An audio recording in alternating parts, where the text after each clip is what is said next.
Ladies and gentlemen, our referee has called a stop to this contest, declaring the winner by knockout and new MMA show!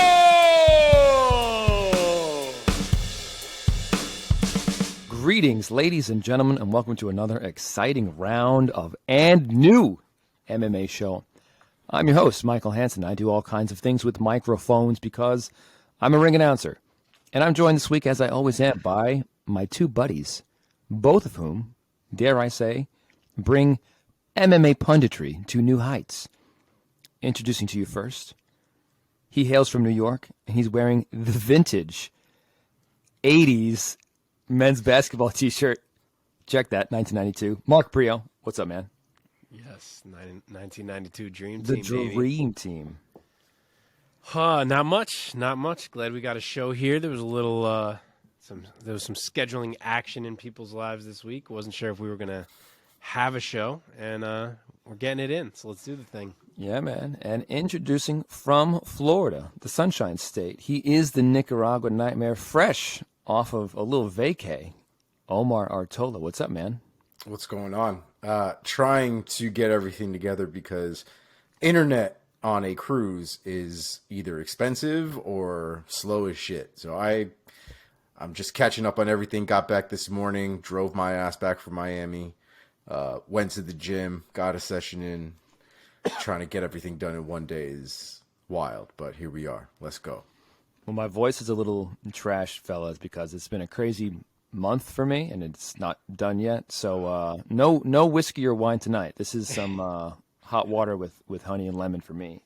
Just trying to keep my shit together. And let's talk some MMA, man, because there are some things to talk about this week. Boy, oh boy, the MMA world has been a little bit of a buzz lately. So let's quickly go down the agenda for this week's episode. We're going to start off, as we always do, with our first segment, On the Marquee. We're going to talk about all the fights from this past weekend's UFC 282, Blachowicz versus Ankalaev. We're also going to discuss the fights from Bellator 289, Stots versus Sabatello. We're going to get an update from Mark's rankings system. We're going to find out what's new in the headlines in the MMA world with Omar, with our segment Inside the MMA Sphere. And then we're going to look ahead to this coming weekend's UFC Fight Night, Cannonier versus Strickland. Very nice fight night card.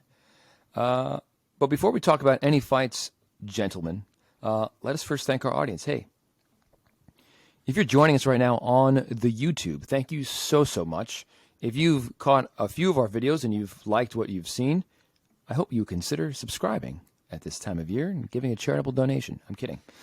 But please hit that red subscribe button, hit that bell so that you never miss an episode. Give us a thumbs up and all those kind of things. But the number one thing for me, and I know for these two gentlemen as well, is we love it when you guys leave us some comments. If you love any of our takes, let us know with a comment. If you disagree with some of our takes, please let us know with a comment. Keep it classy. If you want audio only, we got you there. You can find us wherever you get those podcasts. And, of course, find us on social medias with the handle @&new_MMA show in all the places. Boys, this week, the name on the marquee has got to be Ilia Topuria, who this past weekend, opening the main card of the UFC pay-per-view, defeated Bryce Mitchell by submission via arm triangle at 3:10 of the second round mark. Let me start with you, my friend. Topuria's shine, man. What was your impression? What were your takeaways?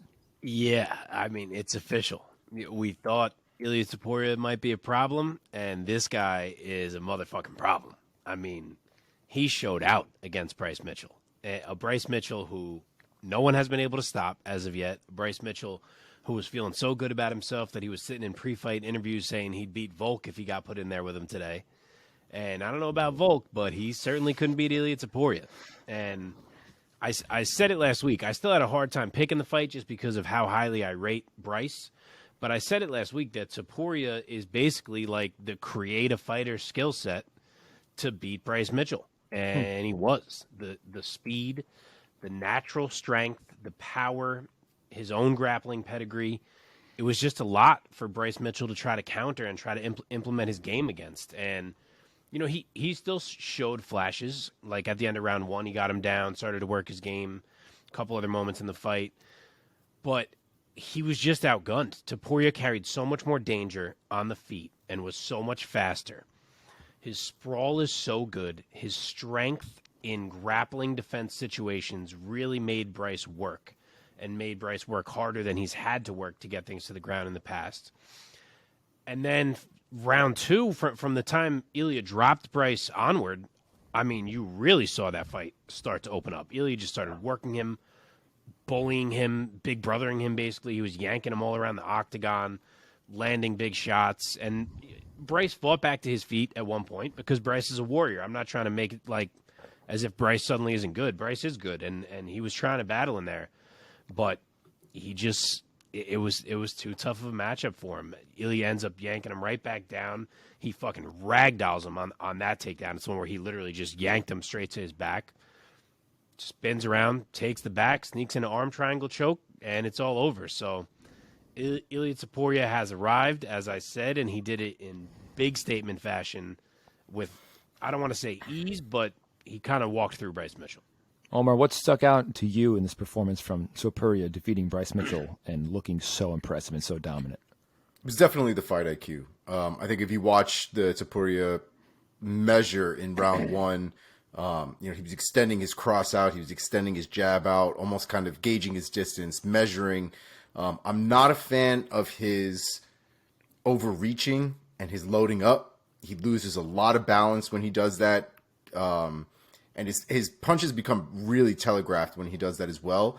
It might have been a calculated decision in thinking that Bryce Mitchell wouldn't be able to be fast enough to capitalize on those moments, but seems like a dangerous game to play at the elite of that division. Either way, you know, taking round 1 to measure and to really gauge how he was going to annihilate Bryce Mitchell was fantastic. The low stance throughout the entire fight kind of gave me vibes of Rob Whittaker and that old Tough winner. I can't remember or the guy who was on Tough a long time ago, where Whittaker basically had one hand by his hip the entire time so that he could use a hook every time a takedown was coming in. And Topuria kind of had that same approach where he was just very low and didn't have to do much to keep his hips back and to keep Bryce Mitchell off of him. So once the second round came in, that's when Topuria really put power, really sat down on most of his punches.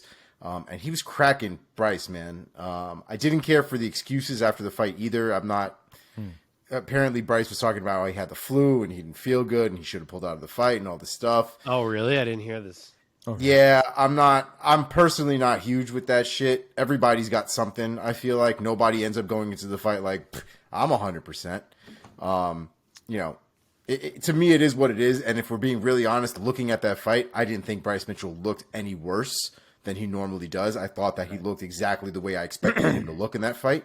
And I thought Ilia Topuria did exactly what I expected him to do in that fight as well. I don't remember what my pick was last week, but I'm pretty sure I had Topuria winning by some kind of finish. So it was glad to see some sort of validation in where Topuria is. But I think it shows a little bit of discrepancy in where Bryce Mitchell's game overall is when it comes to that division, and especially his striking for the weight class. I mean, this 100%. is kind of somewhat of a classic mold of a matchup between a guy who's predominantly a grappler in Bryce and a guy who's predominantly a very scary striker. I mean, and I'm not trying to underrate Topuria's overall skill set. And clearly, he was kind of getting the better of Bryce Mitchell on the ground as well. He was kind of having his way in pretty much all areas in that fight. And man, oh man, who is going to beat this guy at 145 pounds? Speaking of which, it takes me right into what is next for, let's stick with the winner here,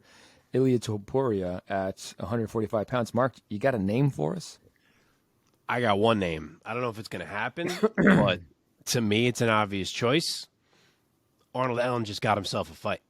I mean, the guy's sitting there. He got left out in the cold when they booked Yair Rodriguez against Josh Emmett. He doesn't have anyone to fight. To me, he just got a dance partner. 2 undefeated fighters, Arnold Allen, Ilia Topuria. Let's run the damn thing. Whew. Omar, any other ideas. I mean, he is breaking down the doors to this, upper echelon of 145. What do you think? Yeah, I can see the argument for it, especially because Arnold Allen got shafted a little bit, but there are some other names that you could throw him in there right now against, especially somebody like a Giga Chikadze. They're basically one ranking away. Giga Chikadze, stylistically, I think would be a very interesting fight. I'm going to go with Giga Chikadze.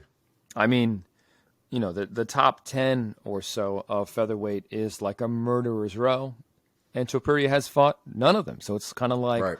I'm like rubbing my hands together, man, and be like, let's fucking go with this guy. Let's see just how far he can go at 145 pounds. And it seems like he's a great matchup for just about anybody in the division, even though it's a division of killers. I mean, it's just so exciting.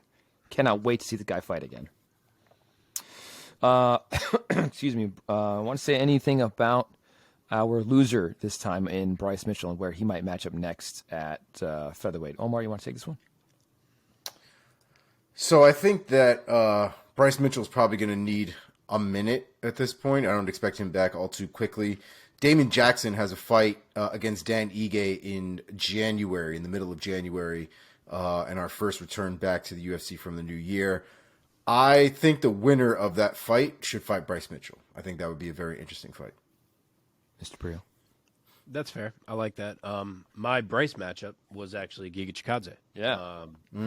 Both coming off a loss. Yeah, I like that too. Both do the thing that could possibly expose the other guy. So I figured throw them in there and see who can show their worth and come out on top of that one to kind of maintain that they're an actual contender. Yeah, it would be another striker versus grappler sort of chess match against Chikadze, Yes. maybe even to an even greater degree. Super interesting because Chikadze is a super long striker who uses those long kicks. This guy also has great size and length for the division, so that would be very, very interesting. Okay, That one is true extremes, like yes. 10-1 in grappling and 10-1 in striking. Yeah, man. In the interest of time, gentlemen, because once again we've gotten a little bit of a late start, let us try to plow ahead. Congrats to Topuria for making it onto the marquee this week on our show. Do you know who Ilia Topuria certainly should not fight? Paddy Pimblett. Fucking Paddy Pimblett. Jesus, Mary and Joseph. Because it would not go well. We will get That's there. that's a murder right there. We will get there. We will get there. For now, let's hop back up to the very top of the pay-per-view card, UFC 282, with the main event on the marquee of that pay-per-view, Jan Blachowicz versus Magomed Ankalaev for the vacant UFC light heavyweight title. And for now, the title remains vacant because this fight ended in a split draw. And just for anybody who might not be sure, a split draw is where one judge scored it red, one judge scored it blue, and one judge had it even. So the scorecards read 48-47, 48-46, and 47-47. Let me just see real quick. The judge who had 48-47 scored it for Blachowicz. The judge who had it 48-46 had it for Ankalaev. And then Sal D'Amato had it even 47-47. Omar, what was your reaction to the performances of these two awesome light heavyweights? So, again, for some context, I did not watch this fight until recently. I saw a lot of the headlines. I saw a lot of the results while I was on the boat, but nothing really too specific and definitely no videos. When I saw the results for this fight, it was very surprising to see that it ended up being a draw. Then I watched the fight and I completely understood. Personally, I had Blachowicz winning the first 3 rounds of that fight. I thought his damage to the legs were absolutely significant. To me, they were just as good as if he had rocked him on the temple. I mean, you could see the physical damage that was occurring on this man's legs. His style and his stance changed multiple times. At one point, the man was bouncing his front leg almost like a Muay Thai fighter because, one, I can only imagine how much pain it was to actually put weight on that leg, but he was also trying to remove any weight for every time he got kicked so it wasn't nearly as bad. But his shins were absolutely destroyed. The other point is, Jan, what the fuck is that man's shin made out of? It is unnatural how he kicks Ankalaev shin to shin, and seemingly takes zero damage doing so. I don't know how that works. That is terrifying. But first 3 rounds I gave to Jan. The 4th round is where Ankalaev started to get his takedowns, was able to control Jan for a good majority of that fight. I gave that round a 10-9. Once we got to the 5th round, that's when Ankalaev was again, from the beginning of the fight, or the beginning of the round, excuse me, it seemed like Jan tripped or got injured or stumbled or something, but he basically lost his balance, lost his position, ended up on the ground almost immediately, and never got back up. Never was able to land any damage, never was able to do anything significant, and Ankalaev took full control of that round for seemingly all of 5 minutes. And you had to give him a 10-8 round, in my opinion, for that fight. So, with all that being said, 4 and 5 go to Ankalaev, essentially totaling 3 rounds because I gave him 10-8 for the 5th round. And the first 3 rounds go to Jan, and we end up with a draw. Yeah, man. Mark, what about you? How did you score this fight, and what did you think of their performances? Yeah, so I'll cover both of those things because I do want to get to the performances point as well because I have a point on that. But for the scoring, I'll take that first. I also had no problem with this. I feel like people want to make big deal like how could it be a draw? And I fully get it how you can score it for Ankalaev. I also fully get it how it can be a draw. It's very reasonable. You give the first 3 rounds to Jan, you give the 4th to Ankalaev, and you give a 10-8 in the 5th to Ankalaev, as Omar just said. Like, you can't really argue so strongly with that scoring. The only really round that was up for the debate is round 1. And, okay, a lot of people gave it to Ankalaev. A lot of people gave it to Jan. It's a debatable round. It's a close round. So just because you slightly prefer a close round to Ankalaev, reacting like it can't possibly be a draw, I think is crazy. Mm-hmm. But for me, yeah, it can't, round 1 is the swing round. I'm honestly, my first rewatch, I scored it for Jan. My second rewatch, I was like, fuck, I kind of had that dead even. So I'm torn on round 1. Originally, I had edged it for Jan. Jan wins round 2. I've heard some people say round 3 you could give to Ankalaev. I disagree. I get it. He did some stuff late, but his legs were getting fucking butchered in that round. And I agree with Omar. It's no different than if you got rocked.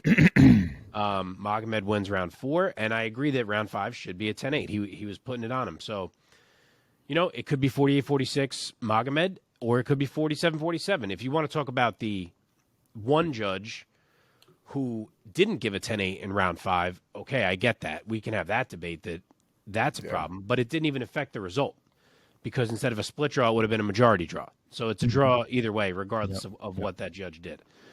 So, I was fine with it. And if you look at him on MMA decisions, the most common score from the public is a draw. I think it was like something almost 30% or something like that, had it as a draw. Mm-hmm. So it's a close fight. This is what happens in close fights. But as for the fight itself, I thought it was a really interesting fight and a great battle, and that Jan kind of got stripped of a lot of the credit that he deserves because of how it was handled in the post-fight. Like, fucking Rogan is all in his face about how he thinks Magomed won, and Jan just got whooped for the last 10 minutes of the fight, so who knows where his brain is located. He probably barely remembers a thing, and he's like, yeah, sure, it doesn't feel like I won, so... And Rogan's in my face about how I definitely didn't win, so I must not have. So I'll make this comment about how, go ahead and give Magomed his belt.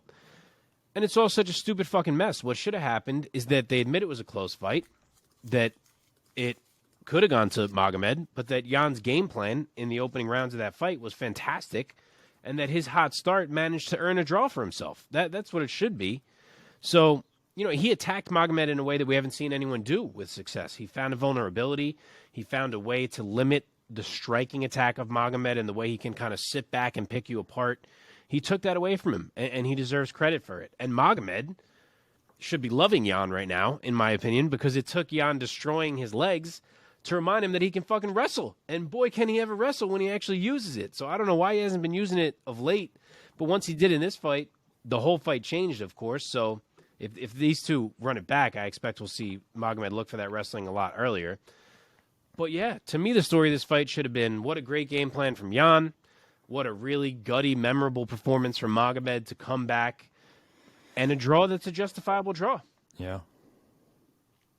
Well, The questions of what's next for these guys, I guess, is sort of a foregone conclusion. And also, we also know what's next for the light heavyweight belt. What's next for the light heavyweight belt, which was announced like immediately, is Glover versus I'm blanking. Jamal Hill in Brazil, right? Yeah. God, Interesting choice that you have you have Jamal Hill booked against Anthony Smith, and you yank him out of that fight to get someone on the card with Glover. But I guess I don't hate it. I'm happy to see Glover get a title fight in Brazil. You know, who knows how many fights he has left, and that's pretty awesome for him. But it does suck for Anthony Smith. It's kind of random that just because they had a draw, that Jan and Ankalaev are now like not getting a title shot. And Dana's sitting there saying what a bad fight it was. I didn't see it was a great fight. I thought it was a fantastic fight. Such a back and forth fight. It was a great fight. I didn't understand it at all. I thought it was an enjoyable fight. I don't know what the fuck he's bitching about. I think he wasn't paying attention, to be perfectly honest. I honestly think they were just spoiled, bro. You're talking about 10 knockouts or submissions kind of in a row, and then the Paddy fight and the main event were both decisions. So it might have just been some bias as to how crazy that night was up until that point. Maybe. My two takeaways were, I was a little frustrated with Jan. I wish he targeted that leg a little more tenaciously. Of course, that's easier said than done. He's in there. He's fighting. Dude, in round 3, when he froze him twice in like a 30-second span, I thought he was going to charge with leg. Finish him, yeah. And he kind of just chilled. A little too patient. Maybe it does affect him and he just doesn't show it. He might just have a good poker face. Because shin to shin, bro, I mean, shin to shin sucks. You know. I mean, that's what you're not really trying to go for. At least when you're kicking, anyway. I also think that man is a tank. Well, he is. Yeah, yeah. My other big takeaway was that I was just so impressed by Magomed Ankalaev's resolve and his ability to sort of kind of on the fly adjust to where his body was at in that fight. Because instead of sort of cowering away and saying, don't kick my leg, and kind of being 100%. Afraid of it, he went right at Jan Blachowicz. And I was like, God, how do you not appreciate this guy's talent and ability and grits on top of everything? Totally. Yeah, man. I meant to make that point. He made a mental decision that was, I am going to crash the space between us. Yes. So I meant to say crush the space between us, but I guess crash works as well. Works too. And take this part of the game away. And I just need to walk forward and be charging at this man and grabbing onto him for every minute that's left in this fight. And he did it. Super impressive. Super impressive. So, yeah, I don't know if they're going to actually run this one right back. Considering they booked Glover and Hill, you would think they need a challenger for whoever wins that fight. So it feels like run this back. But with Dana's bitching, I don't know if it's actually going to happen. But if it's me, I would certainly run it back. Mm-hmm. I'm not really sure how Derek Cleary, one of the judges, had round 3 10-9 for Ankalaev. I thought 2 and 3 were really clear. I thought 4 and 5 were really clear, and I thought 1 was the one that was a toss-up. But I don't think Ankalaev won 3 at all. It seems wild. Yeah, it wouldn't have mattered, but I agree. Still, okay. You guys ready to talk about this co-main event? Let's do it. All right, boys. And what might have stirred up the most clicks and controversy off of the heels of UFC 282 in the co-main event, Paddy Pimblett. In a lightweight bout, Paddy Pimblett defeated Jared Gordon on the scorecards by unanimous decision, all 3 judges scoring the fight 29-28 in favor of Pimblett. Just to get a little specific here, because this is what this calls for, Doug Crosby scored at 29-28, giving Pimblett rounds 1 and 2. Chris Lee scored at 29-28, giving Pimblett rounds 2 and 3. And Ron McCarthy also gave Pimblett rounds 1 and 2. Mark, let me throw it over to you first. I have a feeling that you have a little bit of a take. Actually, no, I know both you guys have takes that might give us some comments on this video. Oh yeah. Yeah. So I know this is all anyone wants to talk about, and that fucking 90% of the world thinks Jared Gordon got robbed, and that the UFC is fixed, and that Paddy Pimblett got a gift and all this. I don't.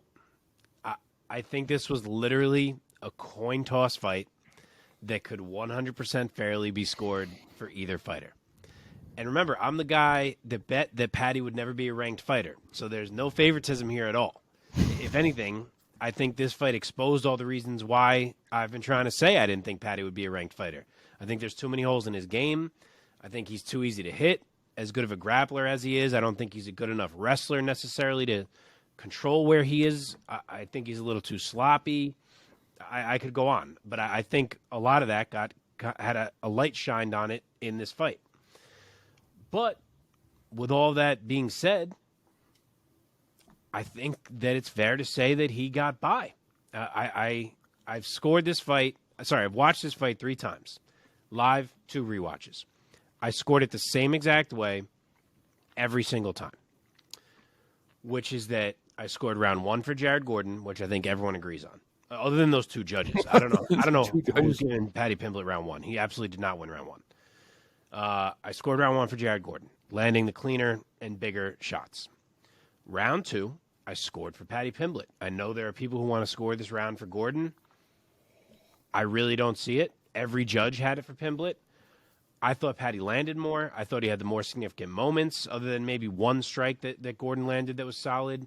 The stats back it up that Paddy did more in round 2. I think it's a Paddy round. I've watched it 3 times. I've scored for Paddy every single time. Then, round 3, I scored for fuck both of these guys. If you don't want to win the fight, then good luck dealing with a weird decision, and that's exactly what they fucking got.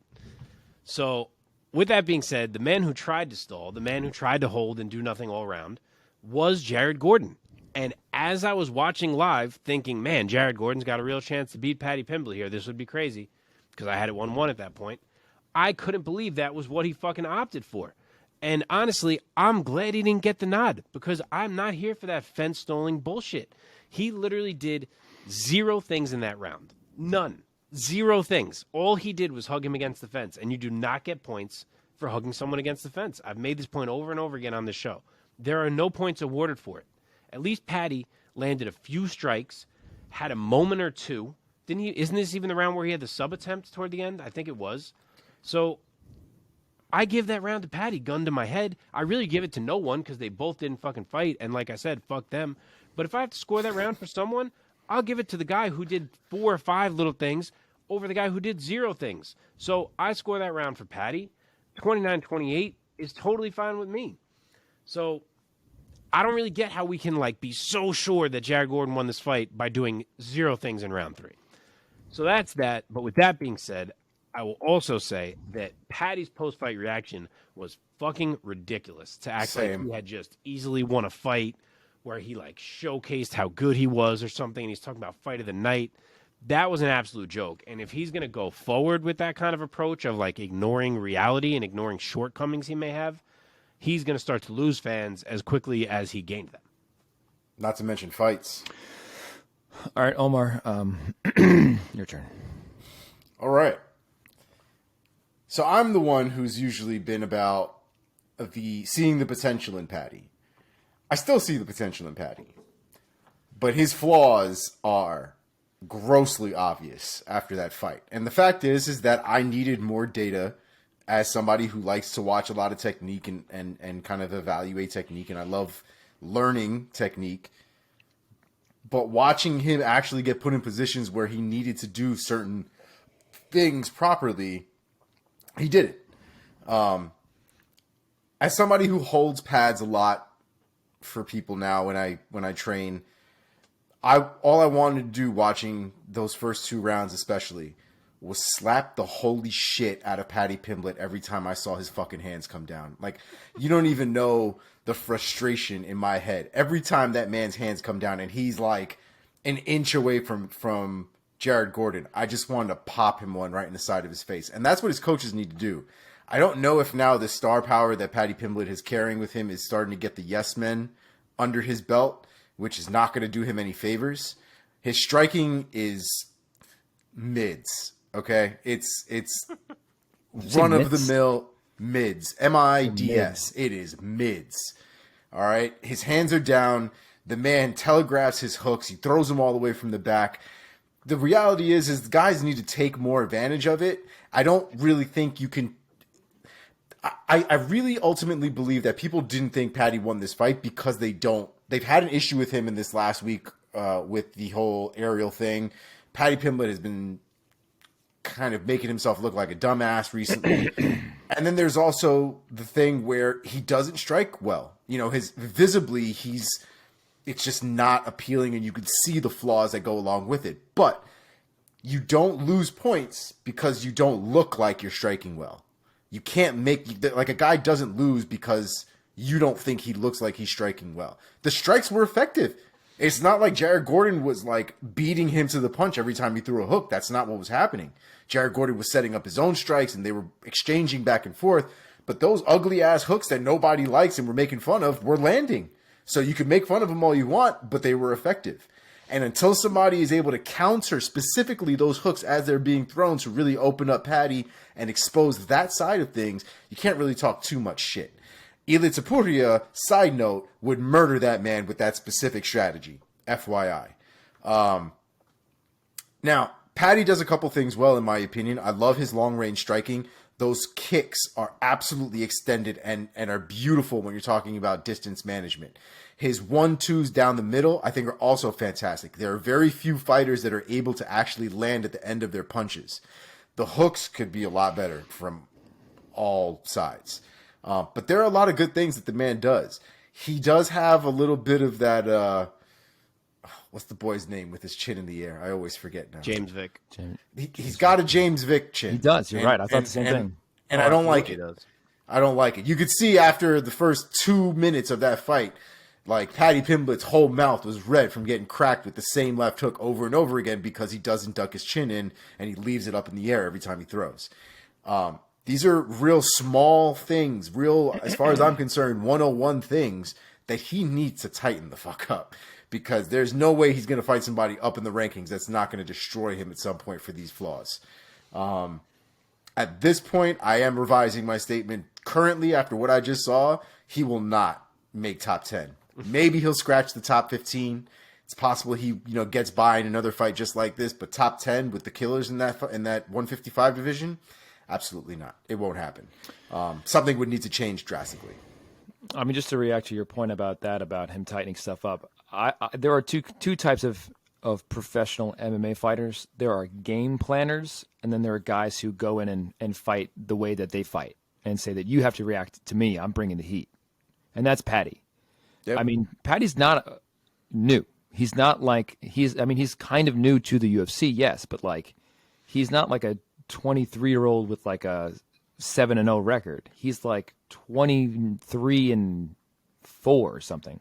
Like he's been around. He's been a pro for a while. Yep. And like fight to fight, like he goes in and he, for the most part, like when he shines, he kind of does the same thing. And to your point earlier, like until somebody stops him, until somebody punishes him for kind of leaving his hands down a lot, he kind of reminds me, since we're making comparisons, yes, a little bit of James Vick with the chin in the air. There's a little bit, now go with me here, Mark, go with me. A little bit of Charles Oliveira in that we have a guy whose skill set is that his greatest skill is, you would agree, that is his grappling. So he strikes with a kind of reckless abandon, being very confident no one wants to take him down. No one wants to roll with him. And if things get hairy, that's what he's looking for anyway. He's looking to get the fight to the ground at some point. His grappling is a tenth of Charles Oliveira's grappling. Literally. I would agree. But that's Paddy's game plan, is it not? Yes. Thank you. That's all. That's all. On that note, I heard him say after the fight, which I didn't know this, apparently pre-fight, he was telling people that he was not going to grapple. He wanted to showcase his striking because he's been winning via grappling a lot lately. So I never heard that. Only heard him say it after the fight, and he was like, yeah, I stuck to it. Like, I didn't grapple except for, like, moments where I had to like, get away or whatever. And I'm like, is that really what we're fucking doing? Like, we just had this conversation with Kevin Holland last week. Like, dude, are you trying to lose? You almost fucking lost that fight. Like, make sure you win the damn fights. I don't know what this trend is of like, oh, I'm so cool that I'm only going to use one part of my game. Like, you're not cool, you're dumb. It's mixed martial arts. It's like it's like the people in MasterChef, completely off topic, but like the people when you watch those cooking competitions or something, and they're like really good at like making steak and chicken and like some savory shit, and then they're like, make us one of your best dishes. I'm gonna decide to bake something. You ever baked this before? No, but I'm gonna take a chance. No, I do. All right. I mean, how much better off would he be right now if he fucking rear naked choked Jared Gordon in round 2? Instead of this. Wouldn't be having all this shitstorm of controversy. To Omar's point, I do think a lot of this comes from the fact that he is Paddy Pimblett. That people are watching, thinking, "Oh, who the fuck is this guy? Why is he such a big deal?" Or they're watching because they're fans of Pimblett, and then they're disappointed that it's such a close fight and that he's not doing something spectacular. If that same fight happened, and because he's a UFC cash cow, and people love to say, "Oh, look how rigged it is." People love to jump on that topic. But if that fight was, let's say, Jared Gordon versus Jim Miller, and it looked exactly the same, I'm fully confident that fight ends, and people are like, "Man, that was a really close fight. I don't know who wins." Okay, just real quick. My position on this fight is that I am with the people, gentlemen.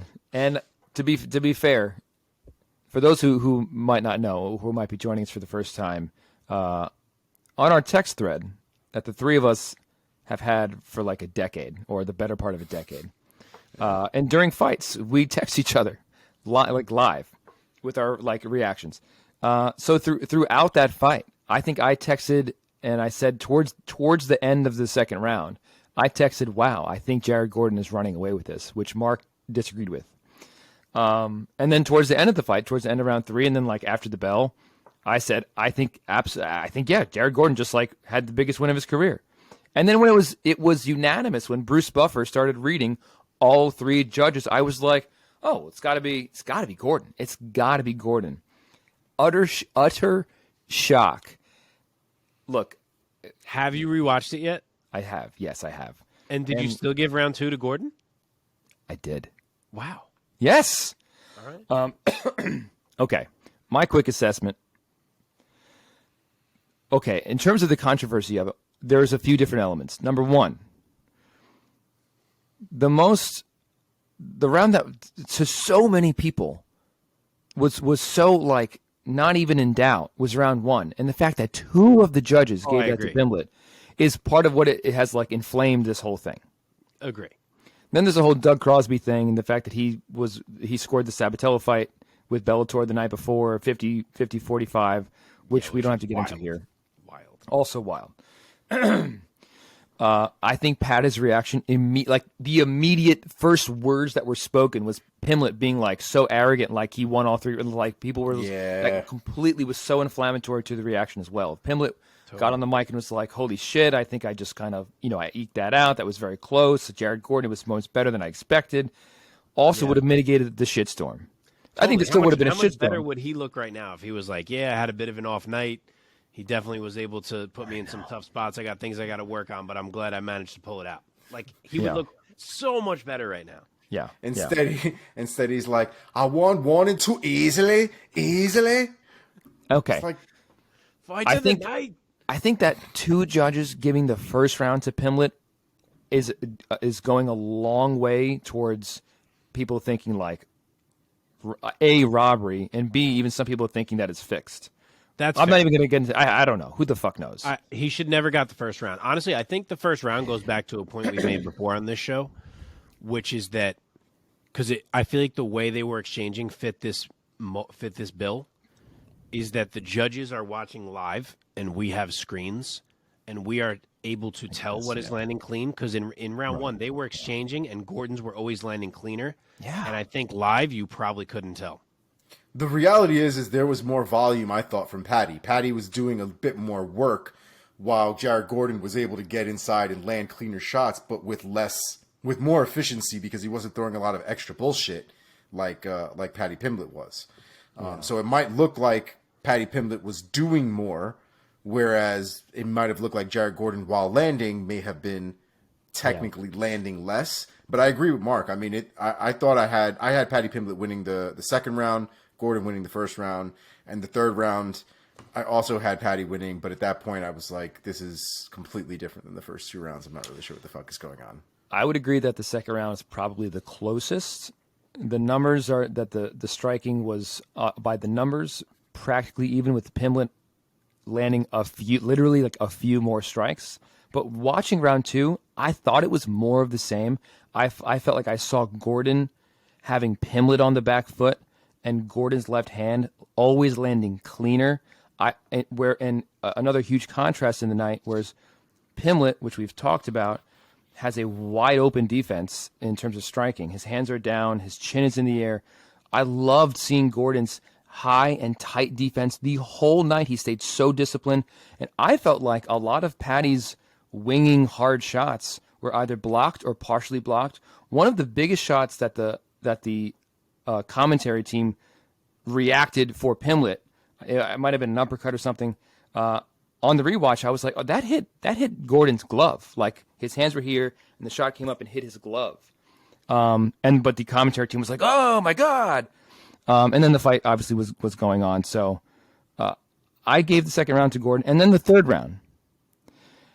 Now help me understand. I mean, apparently position is not a thing anymore, or never was, because I thought that in the Greco-Roman clinch, the guy who has his back pressed against the cage is in the more dangerous position, more the disadvantageous position. So if a guy is in the control position in the clinch for, what was Gordon, for like 4 minutes of the round, and the striking is literally like 6 shots for Paddy, 4 shots for Gordon, I don't know. I'd give it to the guy who controls almost the whole round. So, I mean, I'm not going to argue round 3.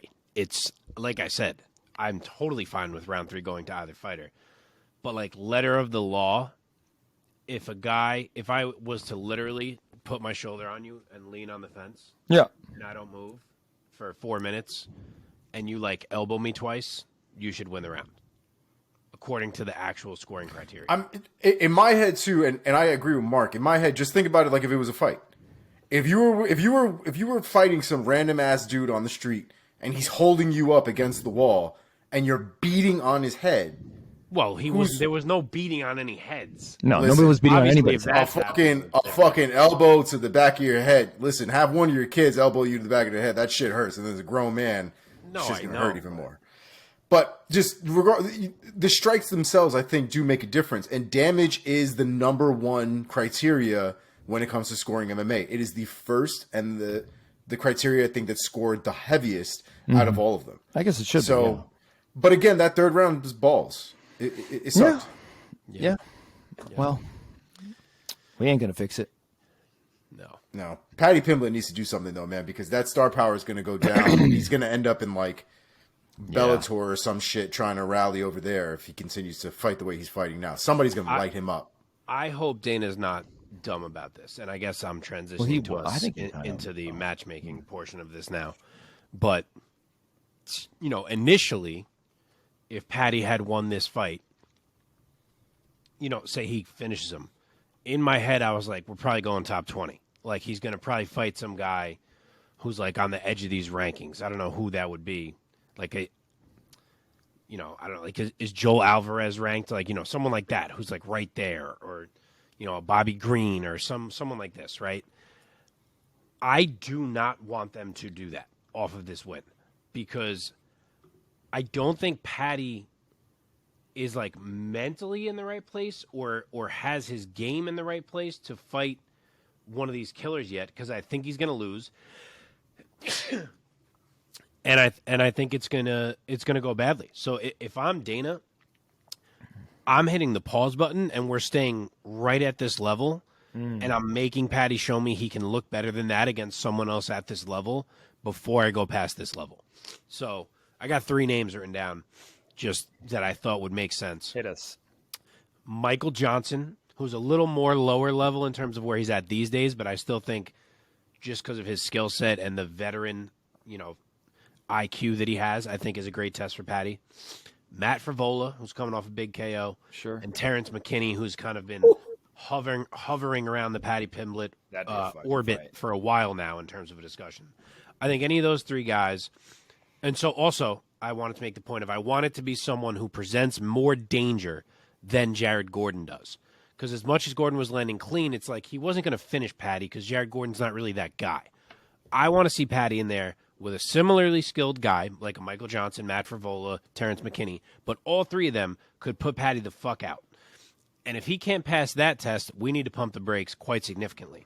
If he can pass it, then it's like, all right, you know what? Maybe he had a rough night with Jared Gordon. Let's keep going here. Yeah, man. I think if he faces Terrence McKinney with the attributes that McKinney brings to lightweight and the striking, I think we see Paddy, the grappler, come right back. I Which hope. would still be, let's be real, against Terrence McKinney. Against Terrence McKinney, though, that doesn't really mean a whole hell of a lot. Terrence McKinney's very, very well rounded. Yeah, he is. That's a tough matchup. True. Yeah. So a couple of names I also had. I kind of had one below and one above because I also agree. I don't really think we need. I don't know what you had Jared Gordon at. I would assume somewhere in the mid-20s. He was 29. Okay, so bottom 20. So I would kind of still keep him just around that level as well. The one above I had was actually Clay Guida. Clay Guida coming off of a recent loss, a recent win to Scott Holtzman. Big name, but stylistically too, I think we would also end up seeing again how he can do against a guy who can grapple and who can also strike. And then the one below I had Mark DeCasey, another one who's just came off of a loss to Michael Johnson. But DeCasey has kind of been a weird guy in and of itself, kind of figuring out whether he's a striker, a grappler, trying to figure out if he can put them both together. And I think that we could say something very similar for Paddy Pimblett as well. So I think it'd be interesting to see either one of those fights. But I think we need a lot more from Paddy Pimblett before we start shooting him up these rankings. I think my favorite matchups of the ones mentioned would be either Frivola or McKinney, but I feel like from a promoter standpoint, maybe the smartest one would be Guida, because Guida is such a popular fan favorite, had such a big following as a result of being around forever. And I think he would be the most favorable matchup for a guy like Paddy, I think. I agree. You could absolutely sell that. I just want it to be someone who can KO him. Yeah. So he has to show that this chin in the air is not an issue. If Mark DeCasey can't take advantage of the holes in that game, Mark DeCasey shouldn't be in the UFC because that man came in as a really good striker. Yeah. So I think that's a fully viable person to put something on Paddy Pimblett. Any names you guys want to put out there for Jared Flash Gordon in terms of where he goes next at lightweight? That's actually a question that I failed to think about. I actually wondered because, I like Gordon's game a ton. I wonder if he would go back to featherweight. I think he might, have more favorable matchups. He's a tiny little man in there. The size difference I thought was kind of crazy. It didn't really. He seemed to deal with it really well, but again, it was something he had to quote unquote deal with. Where I don't think at 145 he would have to deal. If he is staying around at 155, this might be a little fucked up, I guess. But I really want to see him against Claudio Puelles. That's exactly what I was just going to say. Wow. Hey, let's go. Yeah. I think that's a great fucking fight. Absolutely fun fight. Why'd you say it's fucked up? Why is that fucked up? Because I could see Claudio Puelles destroying Jared Gordon's leg and whatnot. So sure. Okay, let's get away from this segment and let's fucking move on. All right. Let us now go to the middleweight bout on the main card of UFC 282 between Dricus du Plessis defeating Darren Till by submission via face crank at 243 of round number 3. Omar, let me throw it over to you first this time. What was your impressions of the performances from both du Plessis and Darren Till? Darren Till is frustrating, to say it mildly. Yeah. A couple of the things. So last week when I was talking about it, and the reason why I picked him is because I was under the assumption that training with that Swedish team, training with animals like Hamzat and the like, would give that man some sort of objectivity into what his grappling skills are, and would also provide him with the solution to make it better. This man looks like he's never used his hips a day in his life. I mean, every time du Plessis, there was one point where he grabbed onto his ankle, and where 90% of guys in the UFC would be pushing down on the head, ripping their ankle out from that position. Darren Till's like, oh, okay, I'll go on the ground. Useless. Absolutely useless. 3 of those takedowns were out of absolute garbage because the man didn't do anything to really stop them. Didn't throw his hips back. I've never seen somebody defend a takedown so lazily in my life when he has the ability to do it. Because I fully believe Darren Till has the ability to do it. The second round was fantastic from Darren Till. The timing that Darren Till showed in that second round was stupid. How many people do you see timing in stepping elbows the way that he was timing them in that fight? It was a miracle, frankly, that Du Plessis' face wasn't broken by the end of that second round. But Jesus Christ, that first round and that third round when it came to the takedowns, and almost immediately in the first round with no answer, just eating shots and just staying against the cage. I mean, I was yelling at the TV. It was frustrating. It feel like it's more frustrating too if I thought that Darren Till didn't have the skills to do it, if he couldn't do it, if he was just so terrible that it's just not going to happen, I would understand. But I feel like he could do it. And I feel like if any one of us went to the gym and just played voyeur to him fucking training, we'd probably see that he's much better in the gym than what he is on fight nights. And I don't know what it is. It seems like he's having, some revelations now, some sort of reconciliation now with what's going on with him and where he goes from here and what he needs to do. And seems like he's having a hard time, but it was a frustrating fight to watch. Yeah, man. Mark? So fucking frustrating to watch. That was the last time. I am off the Darren Till train. Yeah. I will not pick him again. You can see why I picked him because, goddamn, round 2 exposed exactly why I was like, Dricus Du Plessis has no business being able to strike with Darren Till, and if Darren Till can fight his fight, he should expose the fuck out of him. And in round 2, that's exactly what he did. But little did I know that training with Khamzat Chimaev for a year was somehow going to make Darren Till even worse at wrestling. Like, what have they been doing over there? I don't understand. He literally looked the worst he's ever looked at defending the takedown. He looked better when he had a torn ACL or whatever it was. When he was trying to stuff him against against who am I thinking of? Derek Brunson? Supposedly he blew it again. Yeah, I know. But this was painful. You just made the point. I had a guy text me, a friend of mine, who doesn't watch fights, and he literally said, I don't really know what I'm talking about, but I feel like usually when guys go for takedowns, you see the other guy throw his hips backwards, and this guy keeps throwing his hips forwards. I was like, yeah, dude, I don't know what the fuck is happening. See, I mean, that's really bad. That's really bad. It was terrible. It was terrible. I don't know what to say about Darren Till. Round 1, he was in a weird spot in round 1 for a while. But he got hit a lot cleanly, but he gutted it out. Round 2, I'm like, all right, here we go. Like, we're going to do this. Darren Till's actually going to win a fight. We're going to get things back on the right track.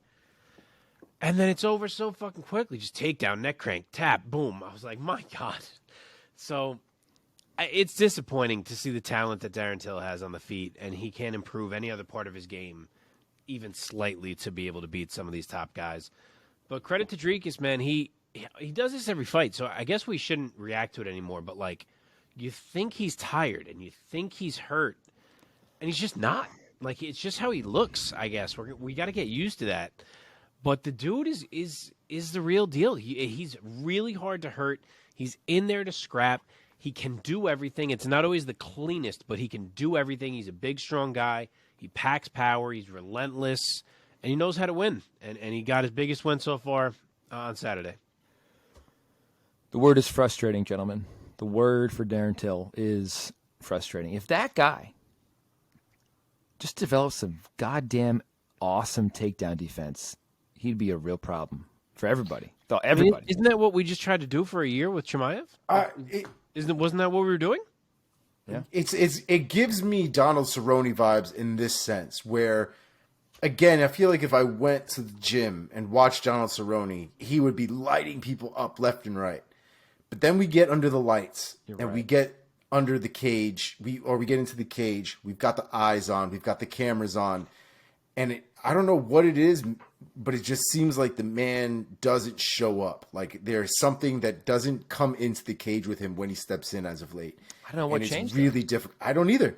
Because it's interesting that you just invoked Cowboy Cerrone, because Cowboy Cerrone was one of the guys that he crushed on his rise. Yep. Anyway. Yep. Oh boy. What's next for Mr. Duplessis? Mark, you got a name for us? So it wouldn't shock me if he ends up in a big fight. Like I keep bringing up Marvin Vettori, how he doesn't have a fight. I feel like I've brought him up a couple times.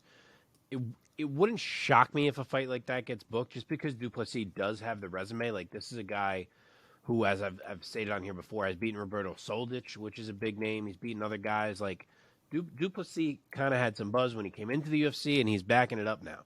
So it wouldn't shock me. But on that note, I kind of think the reason Vettori's not booked is because they're waiting for this weekend to book the winner of Cannonier and Strickland against him. So, assuming it's not that, I'm thinking maybe we go the Derek Brunson route for Dricus. Either that, or I guess Roman Dolidze could make some sense too. There's certainly options at middleweight right now. Yeah, man. Any other names, Omar? Sorry to steal every name that was a choice for you, Omar, but Yeah, I didn't realize what the rankings were, but I was actually thinking about Andre Muniz. I just really don't want to give him anybody lower, but damn, that fight though, just stylistically, that fight I think is so damn interesting and a really good fight. I forgot I want Dolidze and Muniz. That's the one I'm hoping. Do you guys want to say anything in terms of Till's next opponent? Or you just want to move on? I'm not booking him. No, Till's not getting booked. He's taking a vacation. Till needs MMA Jesus right now. He needs to go figure something out. Okay. Well, that being said, let us jump into our lightning round. If you don't know, our lightning round is where I challenge Mark and Omar to give us their quickest takes, perhaps a phrase or two, please. Okay, here we go. Yeah, I'm going to try to keep this quick for you, Mike. I know you've had a long week and we got a lot to do still. Yeah, man. Okay. I'm going to really try. At a catch weight of 180 pounds, Santiago Ponzinibbio defeated Alex Morono by TKO at 229 of round number 3. Omar, go first.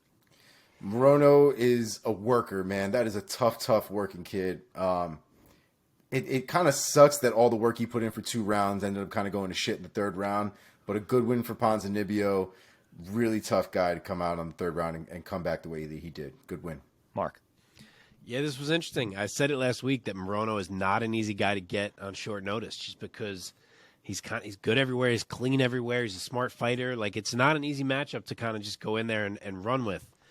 And it wasn't. He kind of was exposing Pons for a little bit, for kind of a little bit of a slugger that Pons can be at times. He's maybe a little bit more of the old school at times.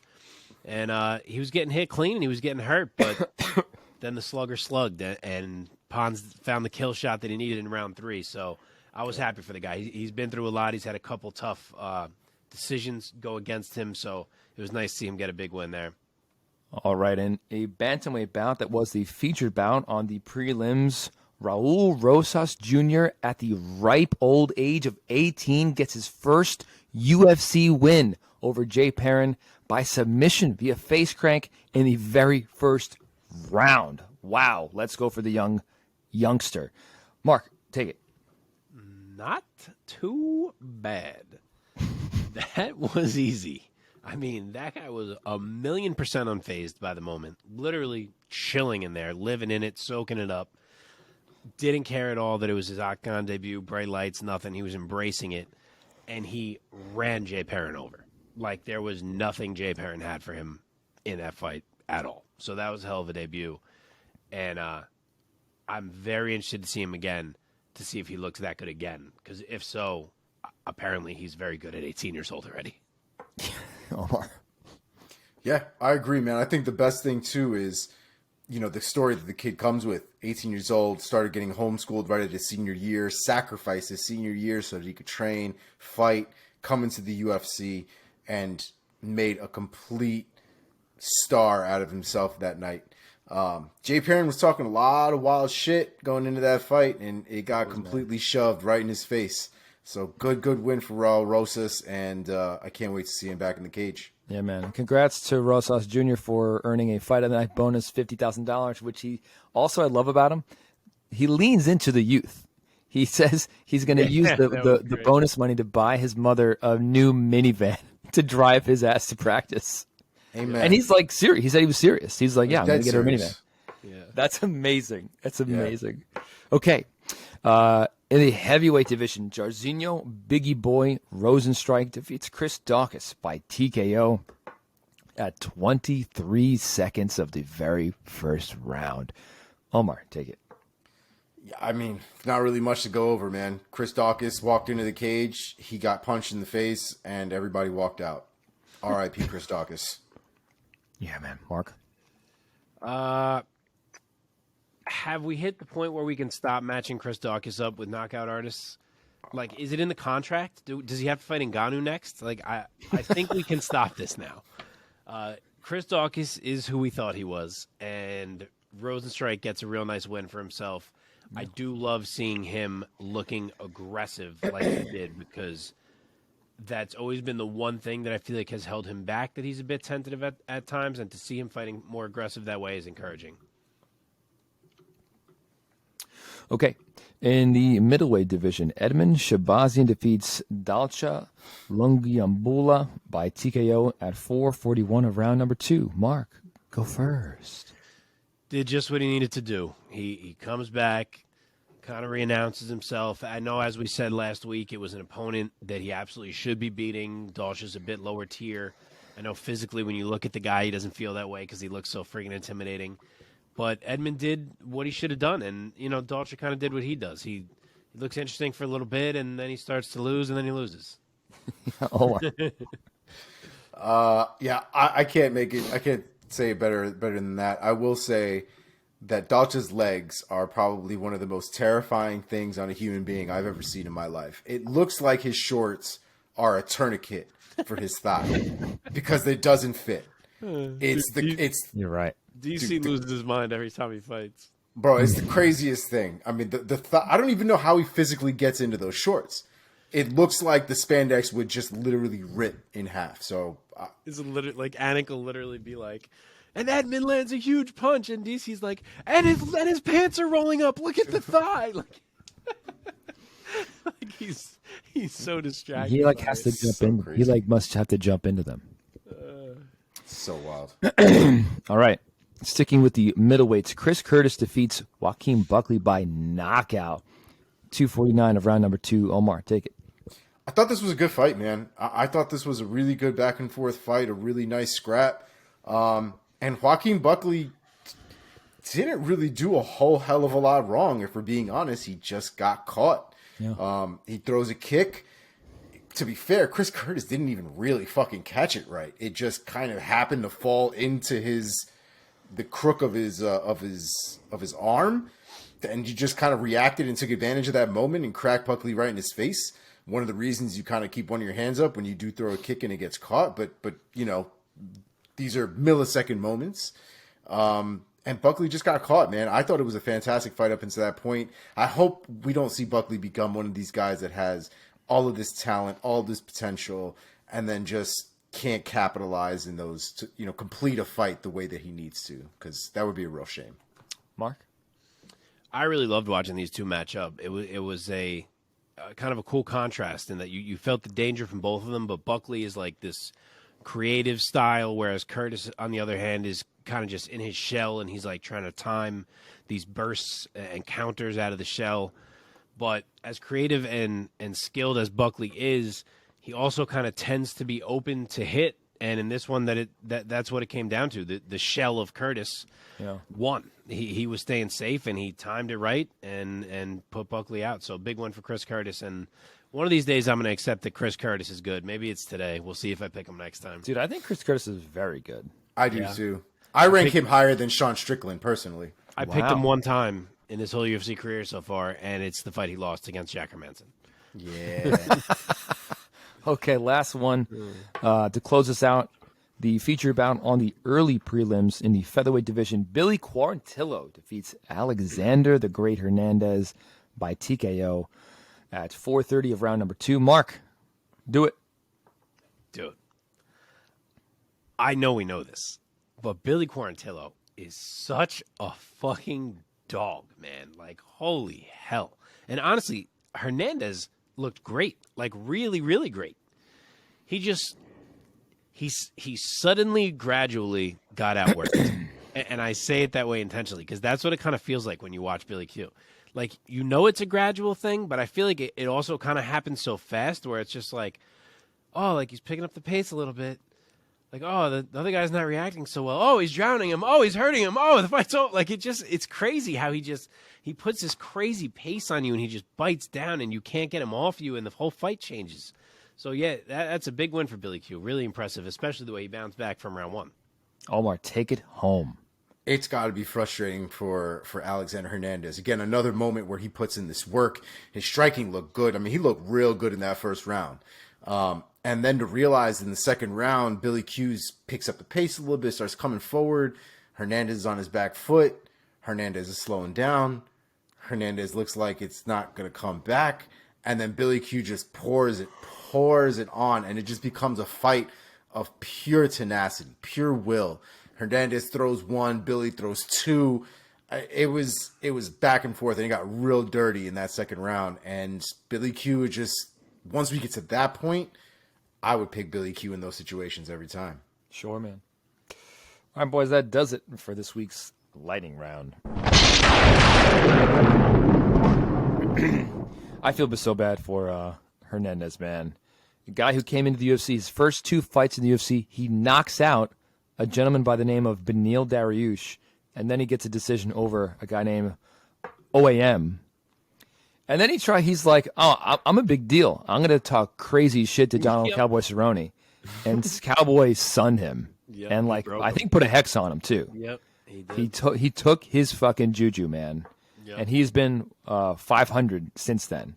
And this was his first time in his pro career that he's lost back-to-back fights. You see the talent, man. He always looks good. He always so looks good. Fast twitch and carries so much power. Like, yeah, he looked great in round one. Dude, it really just goes to show you how all of this talent sometime in these divisions, guys just aren't able to shine because of the metal on metal that some of these fights end up being. And it's so, like, you can go to another division and eat some of these guys up for lunch. You mean another division, or do you mean another promotion? Promotion. Yeah. He can go to another promotion and eat some of these guys up, but, like, some of these divisions right now are just so stacked and so dangerous. I think that all the time. It's such a wild sport how guys who are so good can be like 500. And after that fight, it's funny, this is when we're talking about it, in like a more casual, sometimes watch MMA group text I'm in, someone texted like, oh my God, I just saw Alex Hernandez lost on the prelims tonight. Isn't that the guy that Cerrone knocked out back in the day? Like, I thought he was supposed to be a big deal. And I was like, and people were answering being like, wow, he's a bum. Can't believe he turned out to be a bum. And I wanted to be like, no, he's really good. Like, he's really good. Like, he's always so good. It's crazy how it goes. Yeah, man. Yeah. All right, let us continue on with this little epi. Let's get an update from Mark's Priaulx rankings. If you don't know, if you're joining us for the first time, welcome, thank you. And my man Mark keeps his own rankings system that he updates meticulously, and we appreciate that about him. So, Mark, who rose, who fell? Yes, sir. All right, we got some significant movers this week. So we have 4 risers and 1 faller. I will work down from the top of the card. We start with the boy, Paddy Pimblett. Obviously, he has got to move up. He beat Jared Gordon. Obviously, there were circumstances. It was a bit controversial. Wasn't the most impressive one ever, but he does beat Jared Gordon. Jared Gordon was my number 29 lightweight. Paddy Pimblett is now slotted in. He was 47.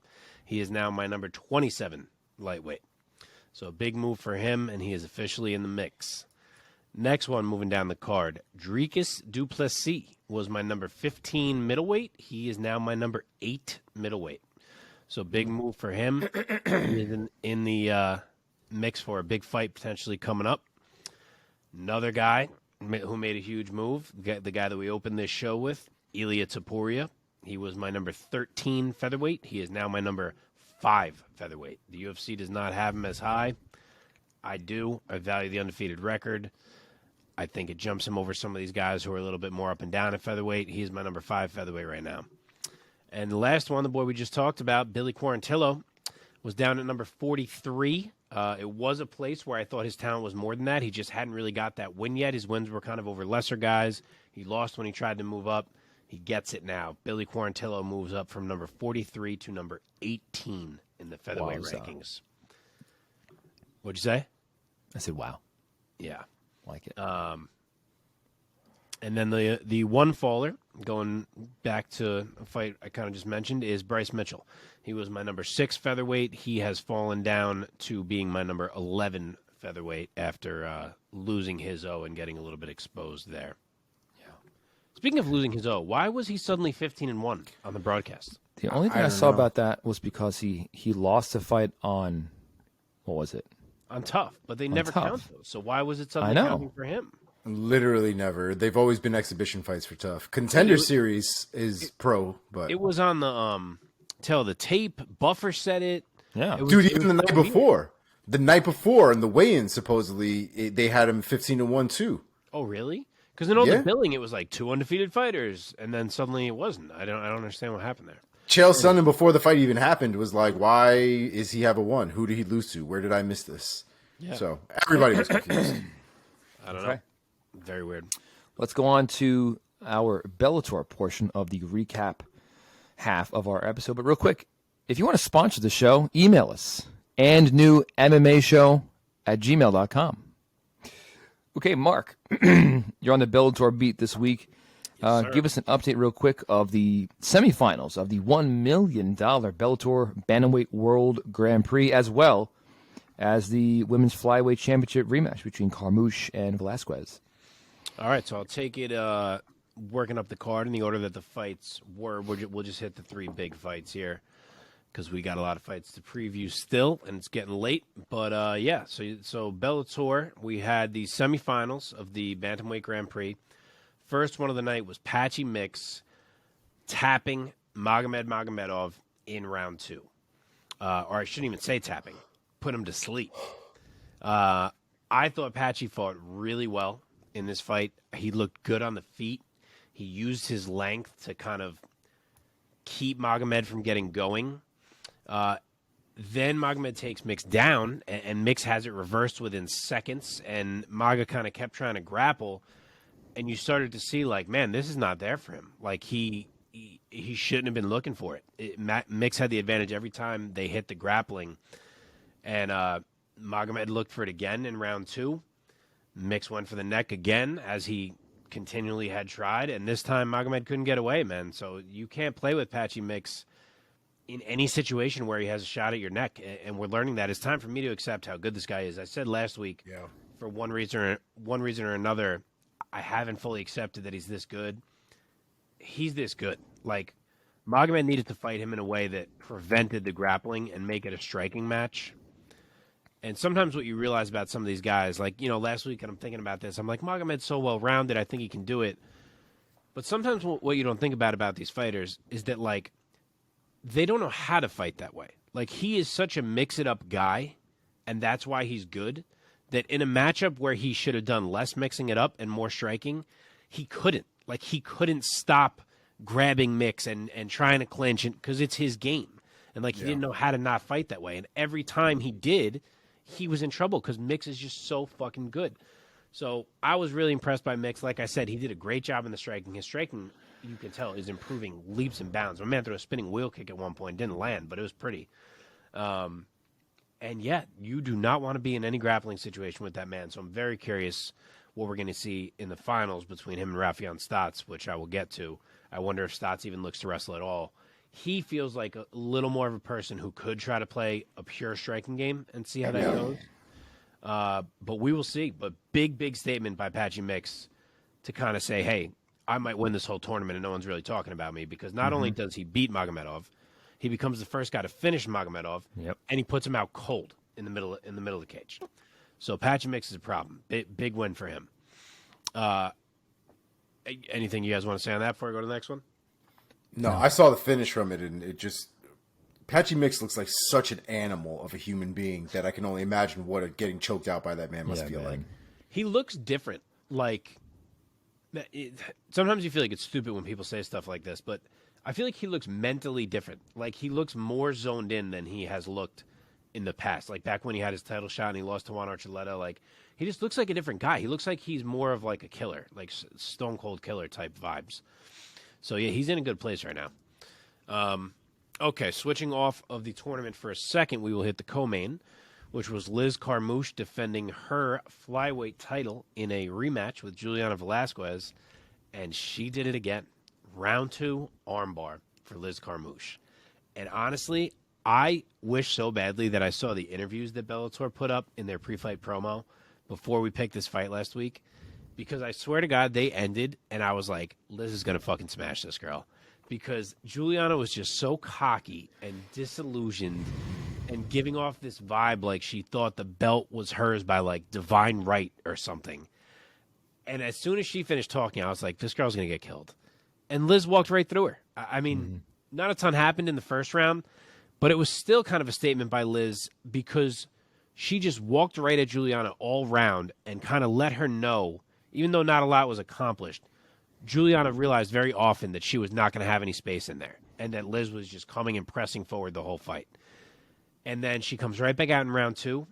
And at the end of round 1, she got a takedown right at the end and kind of moved almost into mount, which I'm sure was in Julianna's head coming out of that round. So I liked the work Liz did in round 1, even though not a ton happened. And then round 2, she comes out. It's more of the same. Clearly, Liz learned in that first fight that Julianna did not have the requisite skills to stop her wrestling. That's the game plan she came in with in this fight. And she went for it relentlessly. And she got her right back down in round 2. She mounted her. She flattened her out. Threw the leg over. Armbar. And I'm sure it had to feel great for her. And honestly, I mentioned this last week, but Liz Carmouche, at 38 years old, is still one of the best 125-pounders in the world. Like, She doesn't have many losses. And if she was in the UFC, I fully believe she'd still be a factor in that division. I'm not saying she'd beat Valentina, but she might beat the girls who aren't Valentina. So I think people kind of forgot how good Liz was when she went over to Bellator for one reason or another, but she is reminding everyone. Amen. All right. Shall I take it to the main event? Yeah, I'm interested to hear about this one.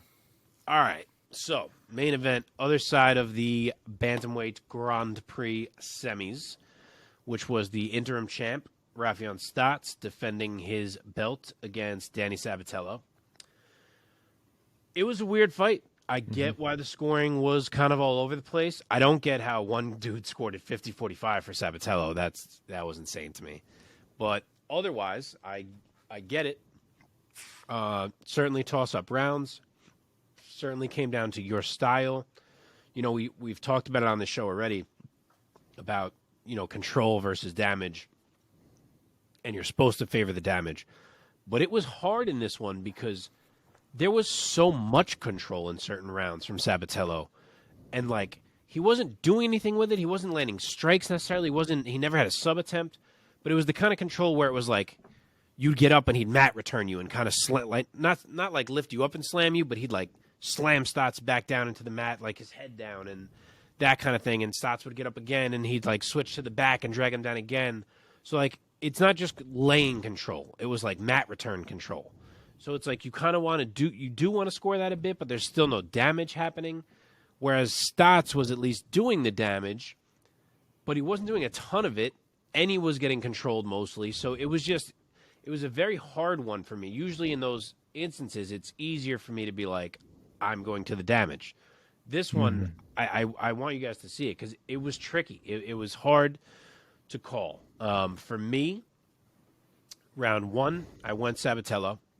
Stots was never in trouble, like I said, really for any second. But Danny made him feel the pressure, and he kind of controlled him, and Stots didn't do much that round. So that was a Sabatello round for me. Round 2 was tough to score. It's the kind of round like I was just describing. Sabatello had a lot of control, but Stots had the cleanest strikes of the round. He threw in a knee bar late. I gave that to him, so it's 1-1 for me. Round 3 I thought was Stots. Sabatello didn't get his control till late in that round. Stots kind of racked up a bit of points early. It was all competitive. There was never a moment in this fight where like someone was doing something big necessarily. Like Sabatello was hanging on the feet. It was all competitive. But I gave round 3 to Stots. Had a 2-1 there. Round 4, I thought was Danny's. It kind of came back the other way. He was more effective with the grappling. Stots did not do much that you could put in his scoring column. So I had a 2-2 going into the 5th.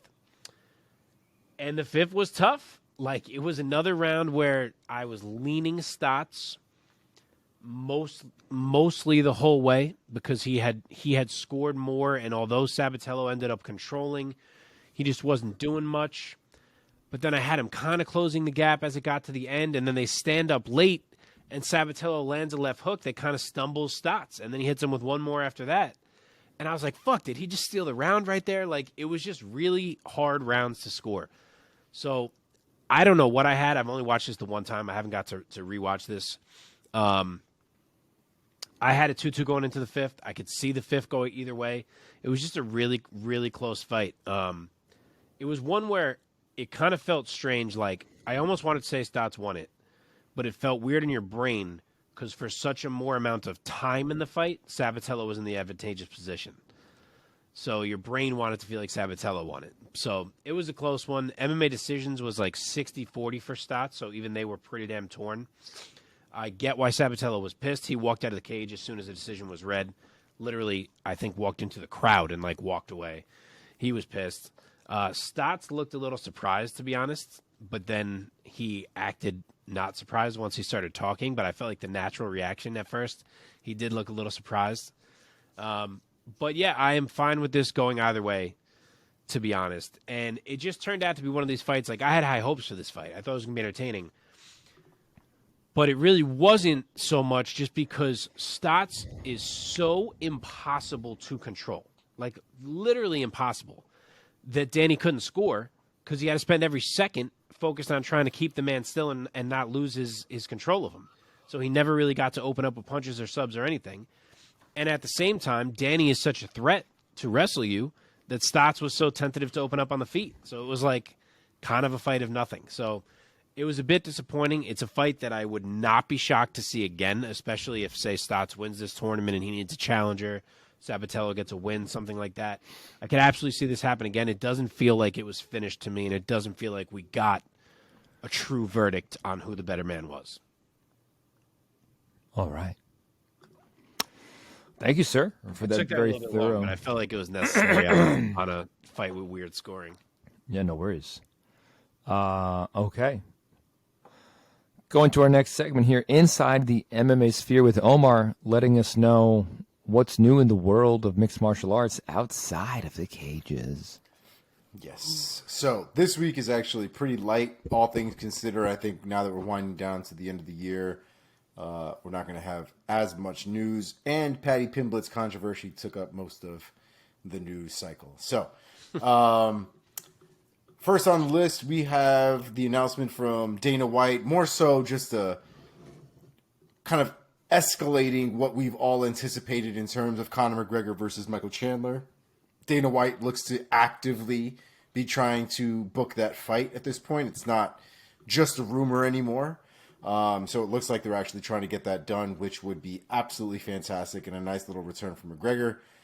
Hopefully that man doesn't piss hot because Jesus Christ. Next on the list, Johnny Walker gets married to I was assuming is his girlfriend or former girlfriend. Yeah. So congratulations to him. We always like to see those folks in the MMA community get married and be nice and happy. I think she's Irish or English. I think she's Irish. I think she's Irish. Those conversations must be so fun. I know. Right? Next on the list, Paulo Costa was actually offered a 6-fight deal with the UFC to renew, obviously, and Paulo Costa declined it. Currently saying he is not interested in a multi-fight deal. He is looking for money, and he's looking for money for every fight that he fights, basically. Big money. So it'll be interesting to see if he can close the deal with the UFC, if he lets his contract expire and go somewhere else. Obviously, the UFC will have an option to match if he does find something else while doing free agency, but very interesting to see what the UFC is willing to put up for Paulo Costa. Dude, it's going to be real interesting if he gets a win or a loss in this fight with Robert Whittaker, because if he beats Robert Whittaker, You can't let him go. He's going to let him walk. I can't Yeah. see it. You can't let him go. Yeah. Unless he tries to pull some real John Jones bullshit about I want a crazy amount of money, you know. Right. I don't see it. I don't see it being a big problem for the UFC to retain him. Next on the list, we're gonna have some fight announcements, just a handful, if that, and we can get into next week's card. Dana White announces officially Glover Teixeira and Jamal Hill, like we alluded to earlier, will be now for the vacant light heavyweight title on UFC 283 in January in Rio. So that should be very interesting to see how that goes down. As a result, Anthony Smith does lose out on his Jamal Hill fight. So right now he's danceless, but I'm sure they'll find somebody to replace him, hopefully sooner rather than later. Joel Alvarez versus Zubaira Tahugov has been added to UFC's 284 event on February 11th. I didn't see that scrap. Jamie Malarkey versus Nazareth Hakparast is also in the works for UFC 284 on February 11th. Cody Garbrandt, on his return, will be fighting Julio Arce at UFC 285 on March 4th, which actually I think is a really good fight. Yeah. And Amanda Ribas versus Vivian Araujo has been added also to UFC's 285 event on March 4th. And that is actually all we have for this week. Okay. Araujo. Yeah, okay. Wait. All right, boys. Oh, yeah. Let us now look ahead to the future. That is, more specifically, this coming weekend's UFC Fight Night, Cannonier versus Strickland, going down Saturday, December 17th at the UFC Apex in Las Vegas. Headlined by two top middleweights, Jared Cannonier and Sean Strickland. We're going to talk about, I believe, 7 of the bouts on this awesome card. We're going to leave some ones out for the sake of time that are worthy to be dissected. Any of those fights, guys, fights or fighters that you want to put a quick spotlight on for our listeners and viewers? Sure, I'll go first. I will highlight my boy Michal Olashejuk. He's fighting Cody Brundage on this card. I've talked him up on the show before. He's a guy that I believe in. Believe in. I don't know why that came out with a weird accent right there. Yeah, I think he's legit. I think he's going to work his way up in this division, and I think he beats Brundage here and maybe does it impressively with a knockout, so I would keep an eye on that one. And then the other one I would say, Omar might have something to say on this one too, is we're not doing the Brian Battle fight, right, in our previews? No. So, yeah, Brian Battle is filling in on late notice against Renat Fakhretdinov. And I think that's an awesome fight. The odds are tight. Battle's plus 125. Fakhretdinov is minus 150. So that's a big one. Brian Battle's good. He's been proving that, but Renat is 19-1. He looked fantastic in his debut. Battle's on short notice. I don't know. That's a toss-up fight. It'll be really interesting to see if Battle can come out on top in that one. Because if he does, Brian Battle's pretty damn legit. Because Renat. Okay. First fight we're going to talk about going down in the flyweight division between David, the Undertaker Dvorak, and Manel Starboy Kape. Dvorak, the 30-year-old out of the Czech Republic, 20-4 as a pro, 8 knockouts and 8 submissions. He is coming off of a loss against Mateusz Nicolau back in March of this year. Manel Kape, on the other hand, on the other side, the 29-year-old from Angola, 17-6 as a pro, off his 17 victories, 11 by way of knockout, 5 others by submission, only 1 win by decision.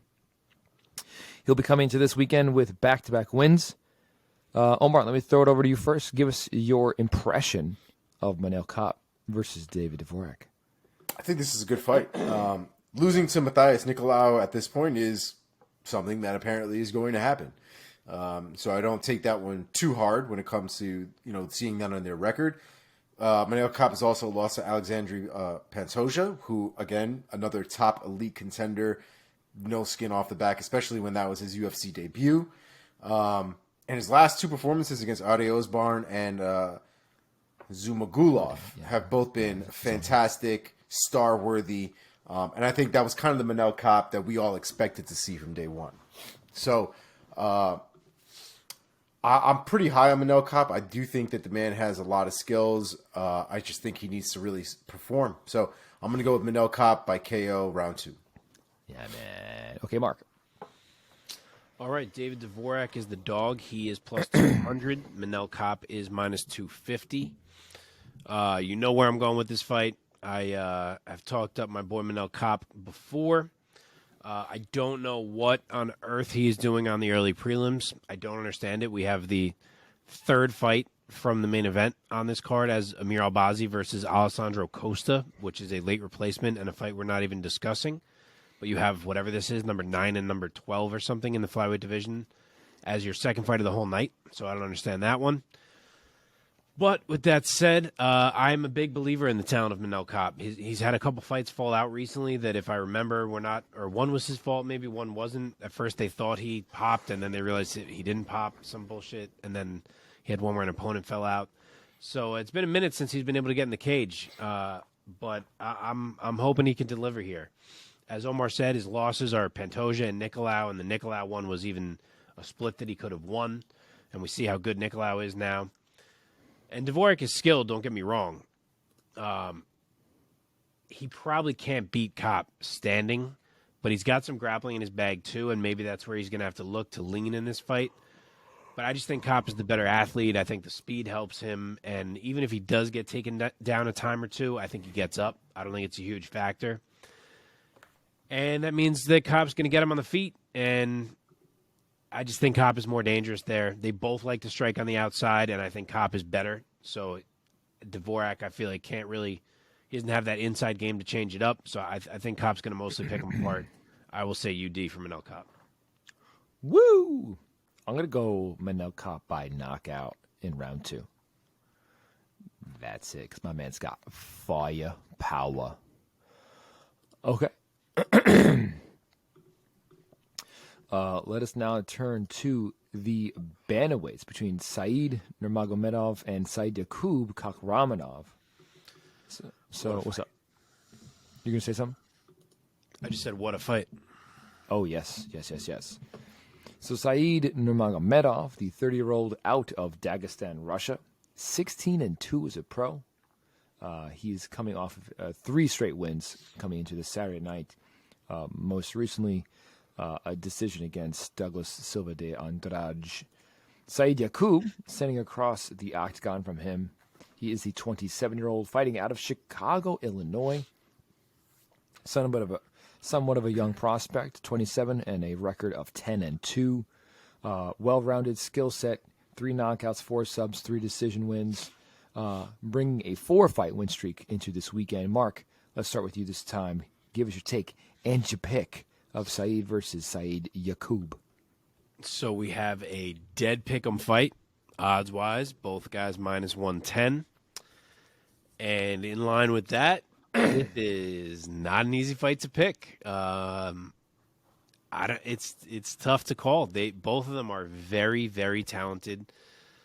Said is probably the more skilled fighter, I would say. He can do more things. But Saidyokub is kind of the perfect style to counter him because he's just so forward.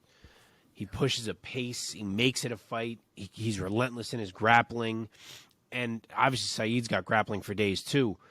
But I think it's that pace, that relentlessness that could be a factor here because – and as good of a striker as Said is, I think he's going to be crowded by Saidyokub. He's going to try to crash into that distance, shut him down a bit, maybe limit the long-range weapons that Said has. And that pace, I think, about what it could do by the time the third round comes because we've seen Said in other fights that weren't even that high-paced of fights kind of have some ugly third rounds. So I wonder how this looks here. But I'm actually going to go kind of counter to the points I'm making. And I'm going to say this is the fight where Said rises to the occasion and puts on one of the best performances that we have seen from him thus far. I'm going to say that he's forced to fight here, forced to open up a bit, and that the talent shines through, because I do think sheer talent, he is the guy that has more of it. So that guy doesn't always win, but I will say he does here. Close fight. I'll say Saeed 29-28. Omar. So in my head, this is just like the line for me. I mean, I see both of these guys' games very similar to one another. I see both of their attributes very similar to one another. I guess at this point, it probably comes a little bit down for me to attitude and maybe their approach. But I think it's very, very close. I'm just going to go with Kakhramonov by unanimous decision. Split decision. I'm going to go with feeling this time, although never loved picking against the Dagestan guy, but I also feel that Kakhramonov, am I butchering that? He's going to get this one done. Now, I like the power and the explosiveness of Saidyokub, but Saeed has never been finished, and I don't think it's going to start here. But I think I just like Saidyokub, and I'll take him by UD. I've heard it pronounced Kakhramonov. Okay. Yeah, that's it. Kakhramonov. Isn't that what Mike said? Mike was saying something else. Oh. Yeah, something else. Who knows? Okay. Fun fight. Here we go in the welterweight division between Jake Matthews and Matthew Semelsberger. So Matthews versus Matthew. The Celtic Kid, Jake Matthews, looking incredible in his last fight against Andre Fialho back in June when he knocked him out, and looked incredible that whole fight. Looked fucking electric. Just backing up a bit, Matthews, the 28-year-old, out of Victoria, Australia, 18-5 as a pro, 5 knockouts, 7 subs. Like I said, coming off that very impressive win against Fialho.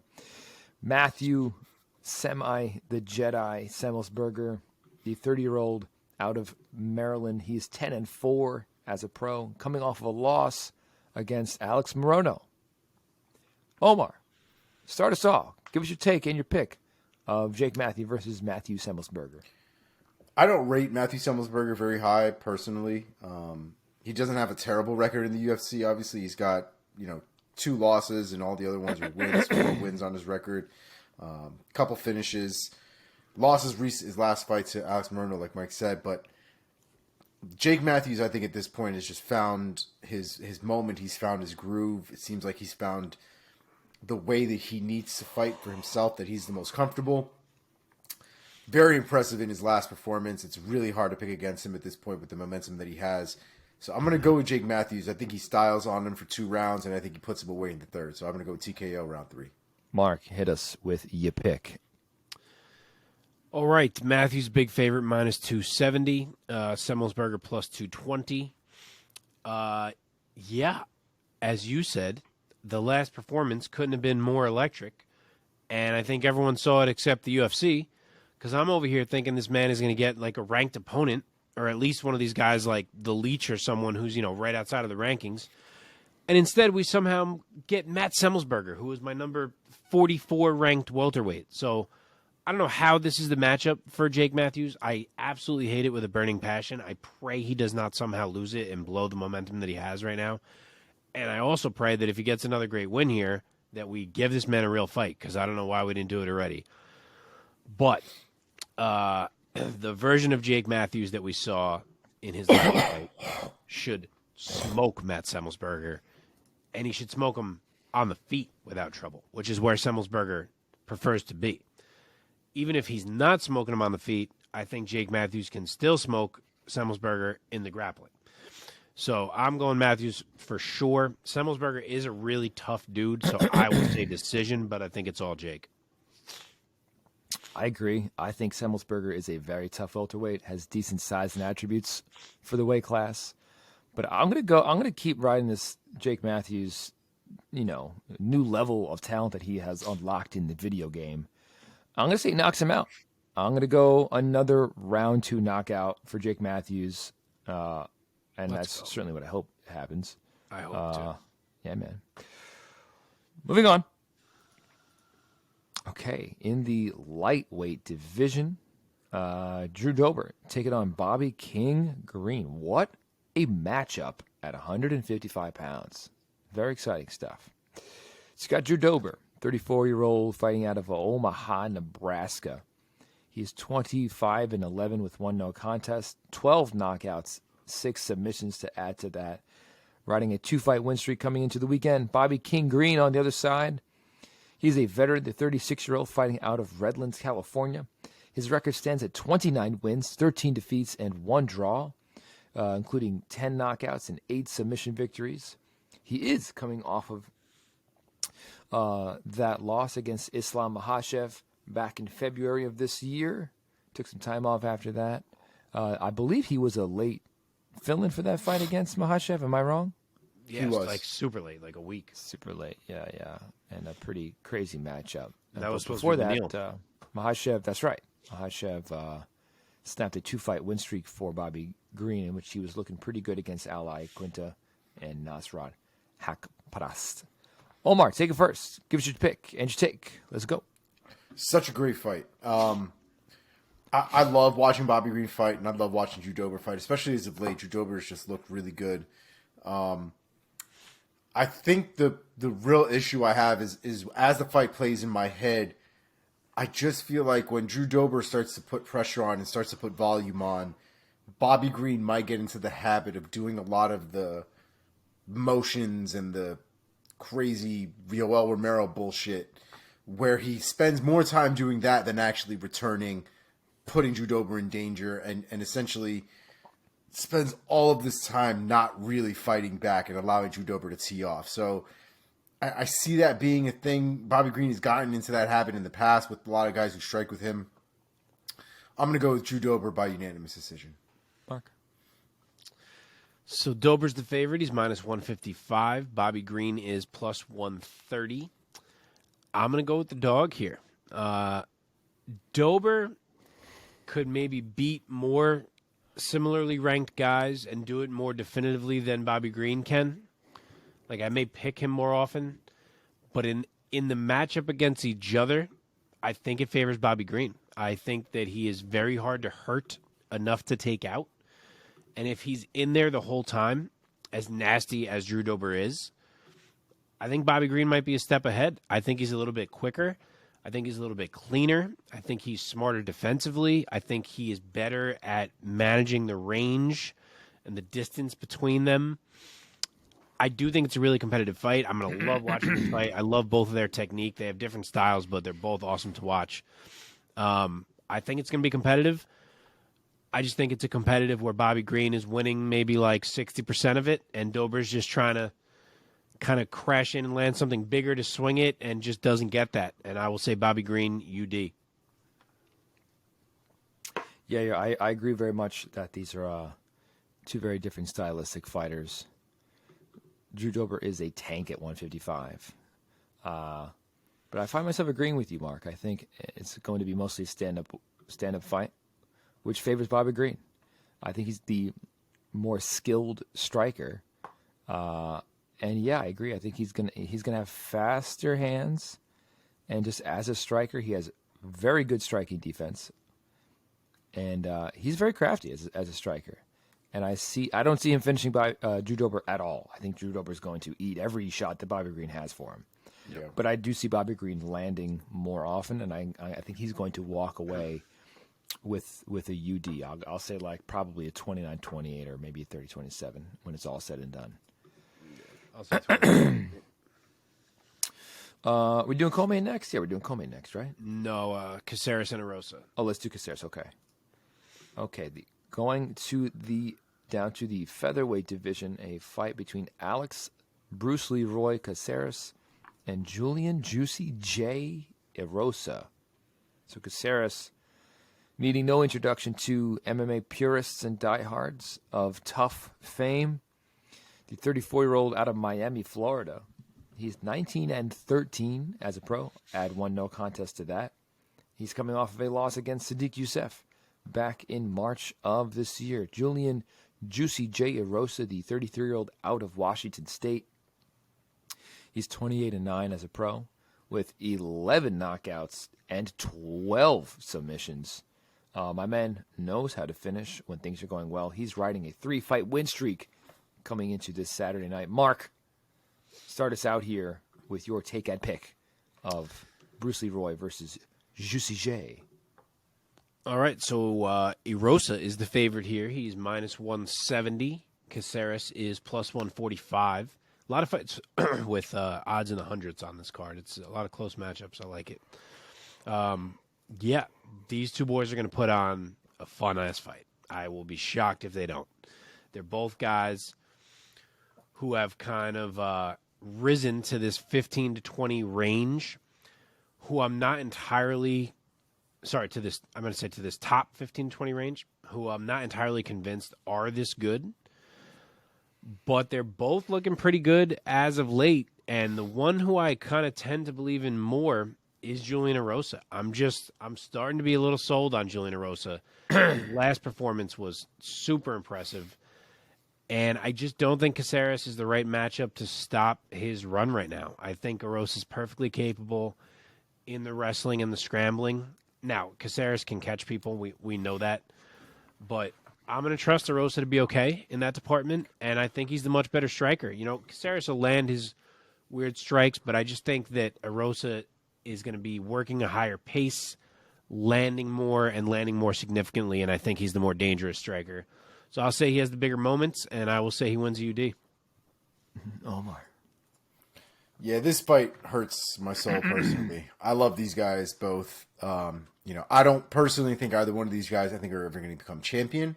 But do I love watching these guys fight.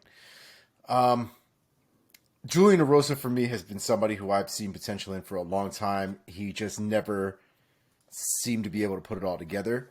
I think his latest run, he's really shown that something has changed. He, understands something in his game or how to approach it or whatever, take advantage of his length especially. Alex Caceres has always been pretty consistent in how he fights and how he approaches the game. He's definitely gotten better if you watch his, first fight at the UFC, which was forever ago at this point. So there's definitely been some gains and some improvements in his game. But I think Julianna Velasquez should have the upper edge in this fight, in my opinion, especially because of his length and because of he knows how to use it. Caceres hasn't lost by submission in quite a bit. And the last time he did lose by submission was to Kron Gracie, who is a submission. So, Caceres is not the easiest guy to put away, but there's something in my gut that tells me that Julian's going to be able to slip one of these long-ass arms in between his neck and find some kind of choke, whether it's a Bravo choke, guillotine, rear naked choke. Something is going across Alex Caceres' neck to put him out. So I'm going to go with Julianna Velasquez, third round submission. We are unanimous on this one, gentlemen. Erosa, as of late, man, this win streak he's been on, he's turning me into a believer of his talent. And as much as we all love some Bruce Leroy, facts, he is the man whose record is much closer to being a 500 overall pro record. And I think that Erosa just has the skill, the talent, and the firepower to win this fight. I think because Caceres is such a veteran, he has the skills in pretty much all departments to not get finished. So I see Julianna Velasquez taking this by unanimous decision. Love it when we're unanimous together, the three of us. Okay. Hopping up now to the co-main event of this UFC Fight Night card. In the lightweight division, Arman Tsarukyan taking on Damir Ismagulov. So Tsarukyan, the Russian who also is, I believe, Armenian, 26 years old, and he's 18-3 as a professional, 7 knockouts, 5 subs. He is coming off of that unanimous decision loss against Mateusz Gamrot, which was a very close fight, very, very close fight, and snapped a 5-fight win streak for Mr. Tsarukyan. Standing across from him is going to be the also Russian, who also reps I believe the Kazakhstan flag. is Mr. Asmugalov. 31 years old, 24-1 as a professional, 12 knockouts, 1 sub, 11 decisions. He is riding a colossal win streak. I'm not going to count that. As a professional, he's undefeated in the UFC. He is 5-0 in the UFC. And man, oh man, how the fuck do you pick this fight, Mark? Yeah. What are the odds here? Because they've got to be like dead even. They are wider than I thought they would be. Arman is favored at minus 190. Wow. And Demir is plus 155 as the dog.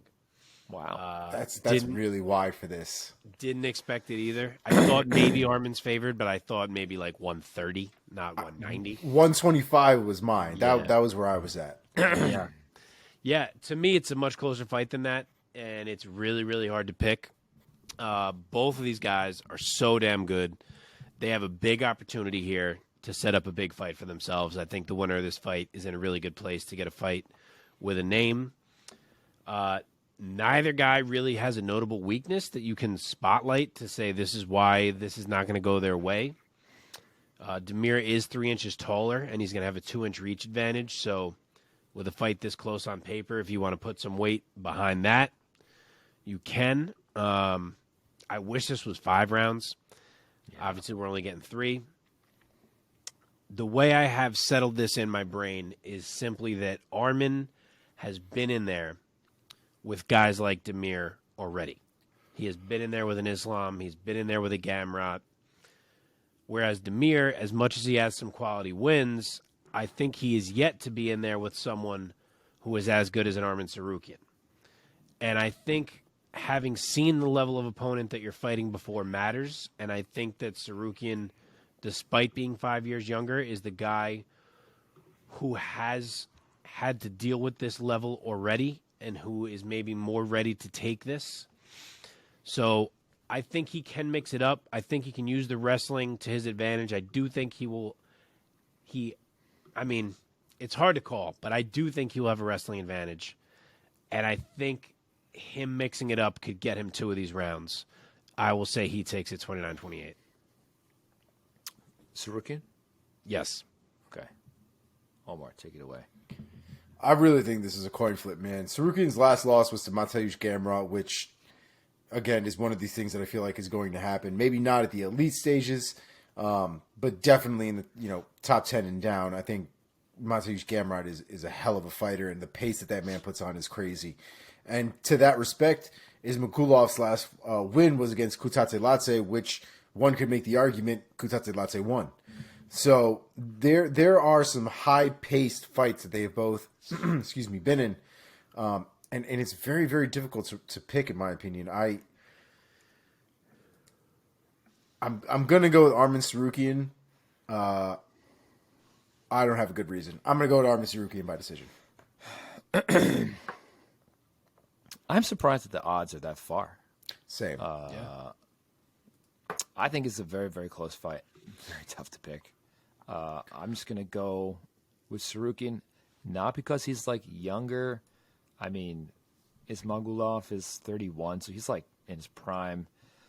I'll go with Tsarukyan because I think of his physical attributes, I think he's going to be the stronger man. He's just a specimen in there, and I think that might give him some kind of edge. I think he's going to be stronger, and we'll see, man. We'll fucking see. I'm taking Tsarukyan, but I'll say UD, but I'm not confident at all. It's very rare that the three of us pick a fight and all kind of say, like, there's not really a good reason to say someone's going to win this fight. And we all just did that, which shows you how much of a coin flip this fight is. Yes. Yeah, for sure. I mean, I'm not a betting guy. I'm probably the least knowledgeable about betting on the show, but, like, would you take the money on the dog if you think it's that close? Yeah. Yeah, especially I bet if you take him by decision, you get a little bit higher. Probably not significantly higher because I'm sure decision is probably what's expected in this fight.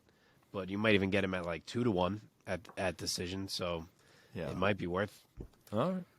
I feel like every time I bet, I fuck up the fight. So I just don't bet anymore. The gods here. I've actually been trying to bet a little bit less because too often I find myself like too focused on the bet and not enjoying the fight, and I'm like, I wish I just didn't bet this. So I've been betting a little bit less these days. Yeah. All right, boys.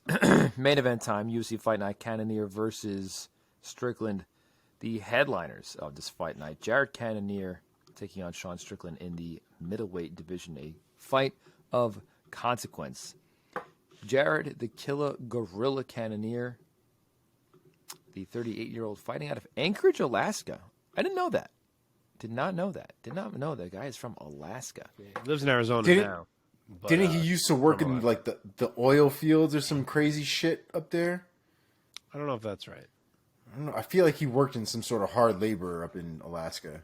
You could be right. Man, Alaska sounds like a crazy place to live. Sounds awful. Yeah. He is 6 feet tall. He was cool. I would live there. He has fought at heavyweight, light heavyweight, and now middleweight. He kind of was like an undersized-ish heavyweight and kind of like a medium light heavy. And he's a jacked and terrifying middleweight. Yep. His record stands at 15-6 with 10 knockouts, and add 2 subs to that.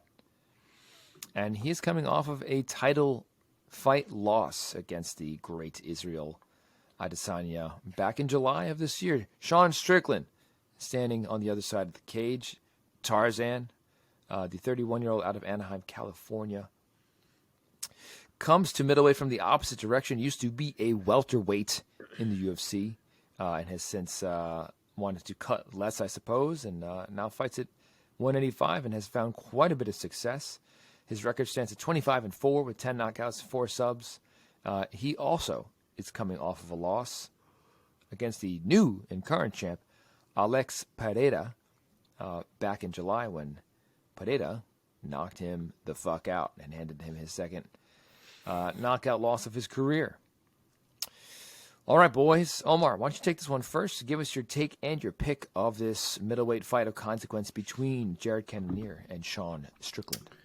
So real quick, he was a Federal Aviation Administration, so the FAA. He was a air traffic control mechanic. So I knew he did something. Yes, I knew that. I knew he was that. Yeah. I knew he did some sort of tooling business there. I just couldn't put my name. But... No, not an oil field, but something with a goddamn wrench, I guess. Yeah. I think this is an interesting fight just because of the momentum that Sean Strickland has had. I don't really rank Sean Strickland super high.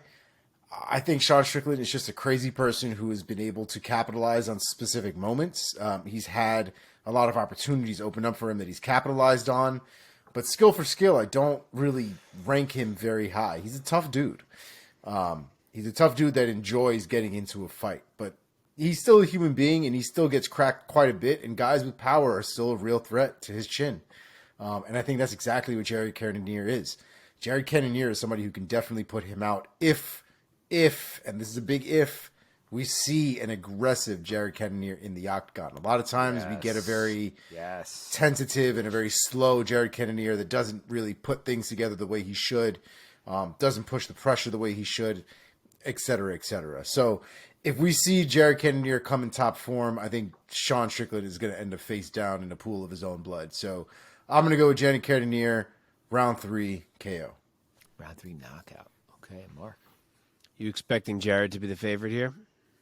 Yes. I am, is he not? Dead pick him. Wow. Yeah. I mean, I'm more okay with that than Sean Strickland being a favorite, so I'll take it. Minus 110 both ways. I am starting to feel like Sean Strickland against power strikers is a tough matchup. Obviously, we learned that against against Pereira.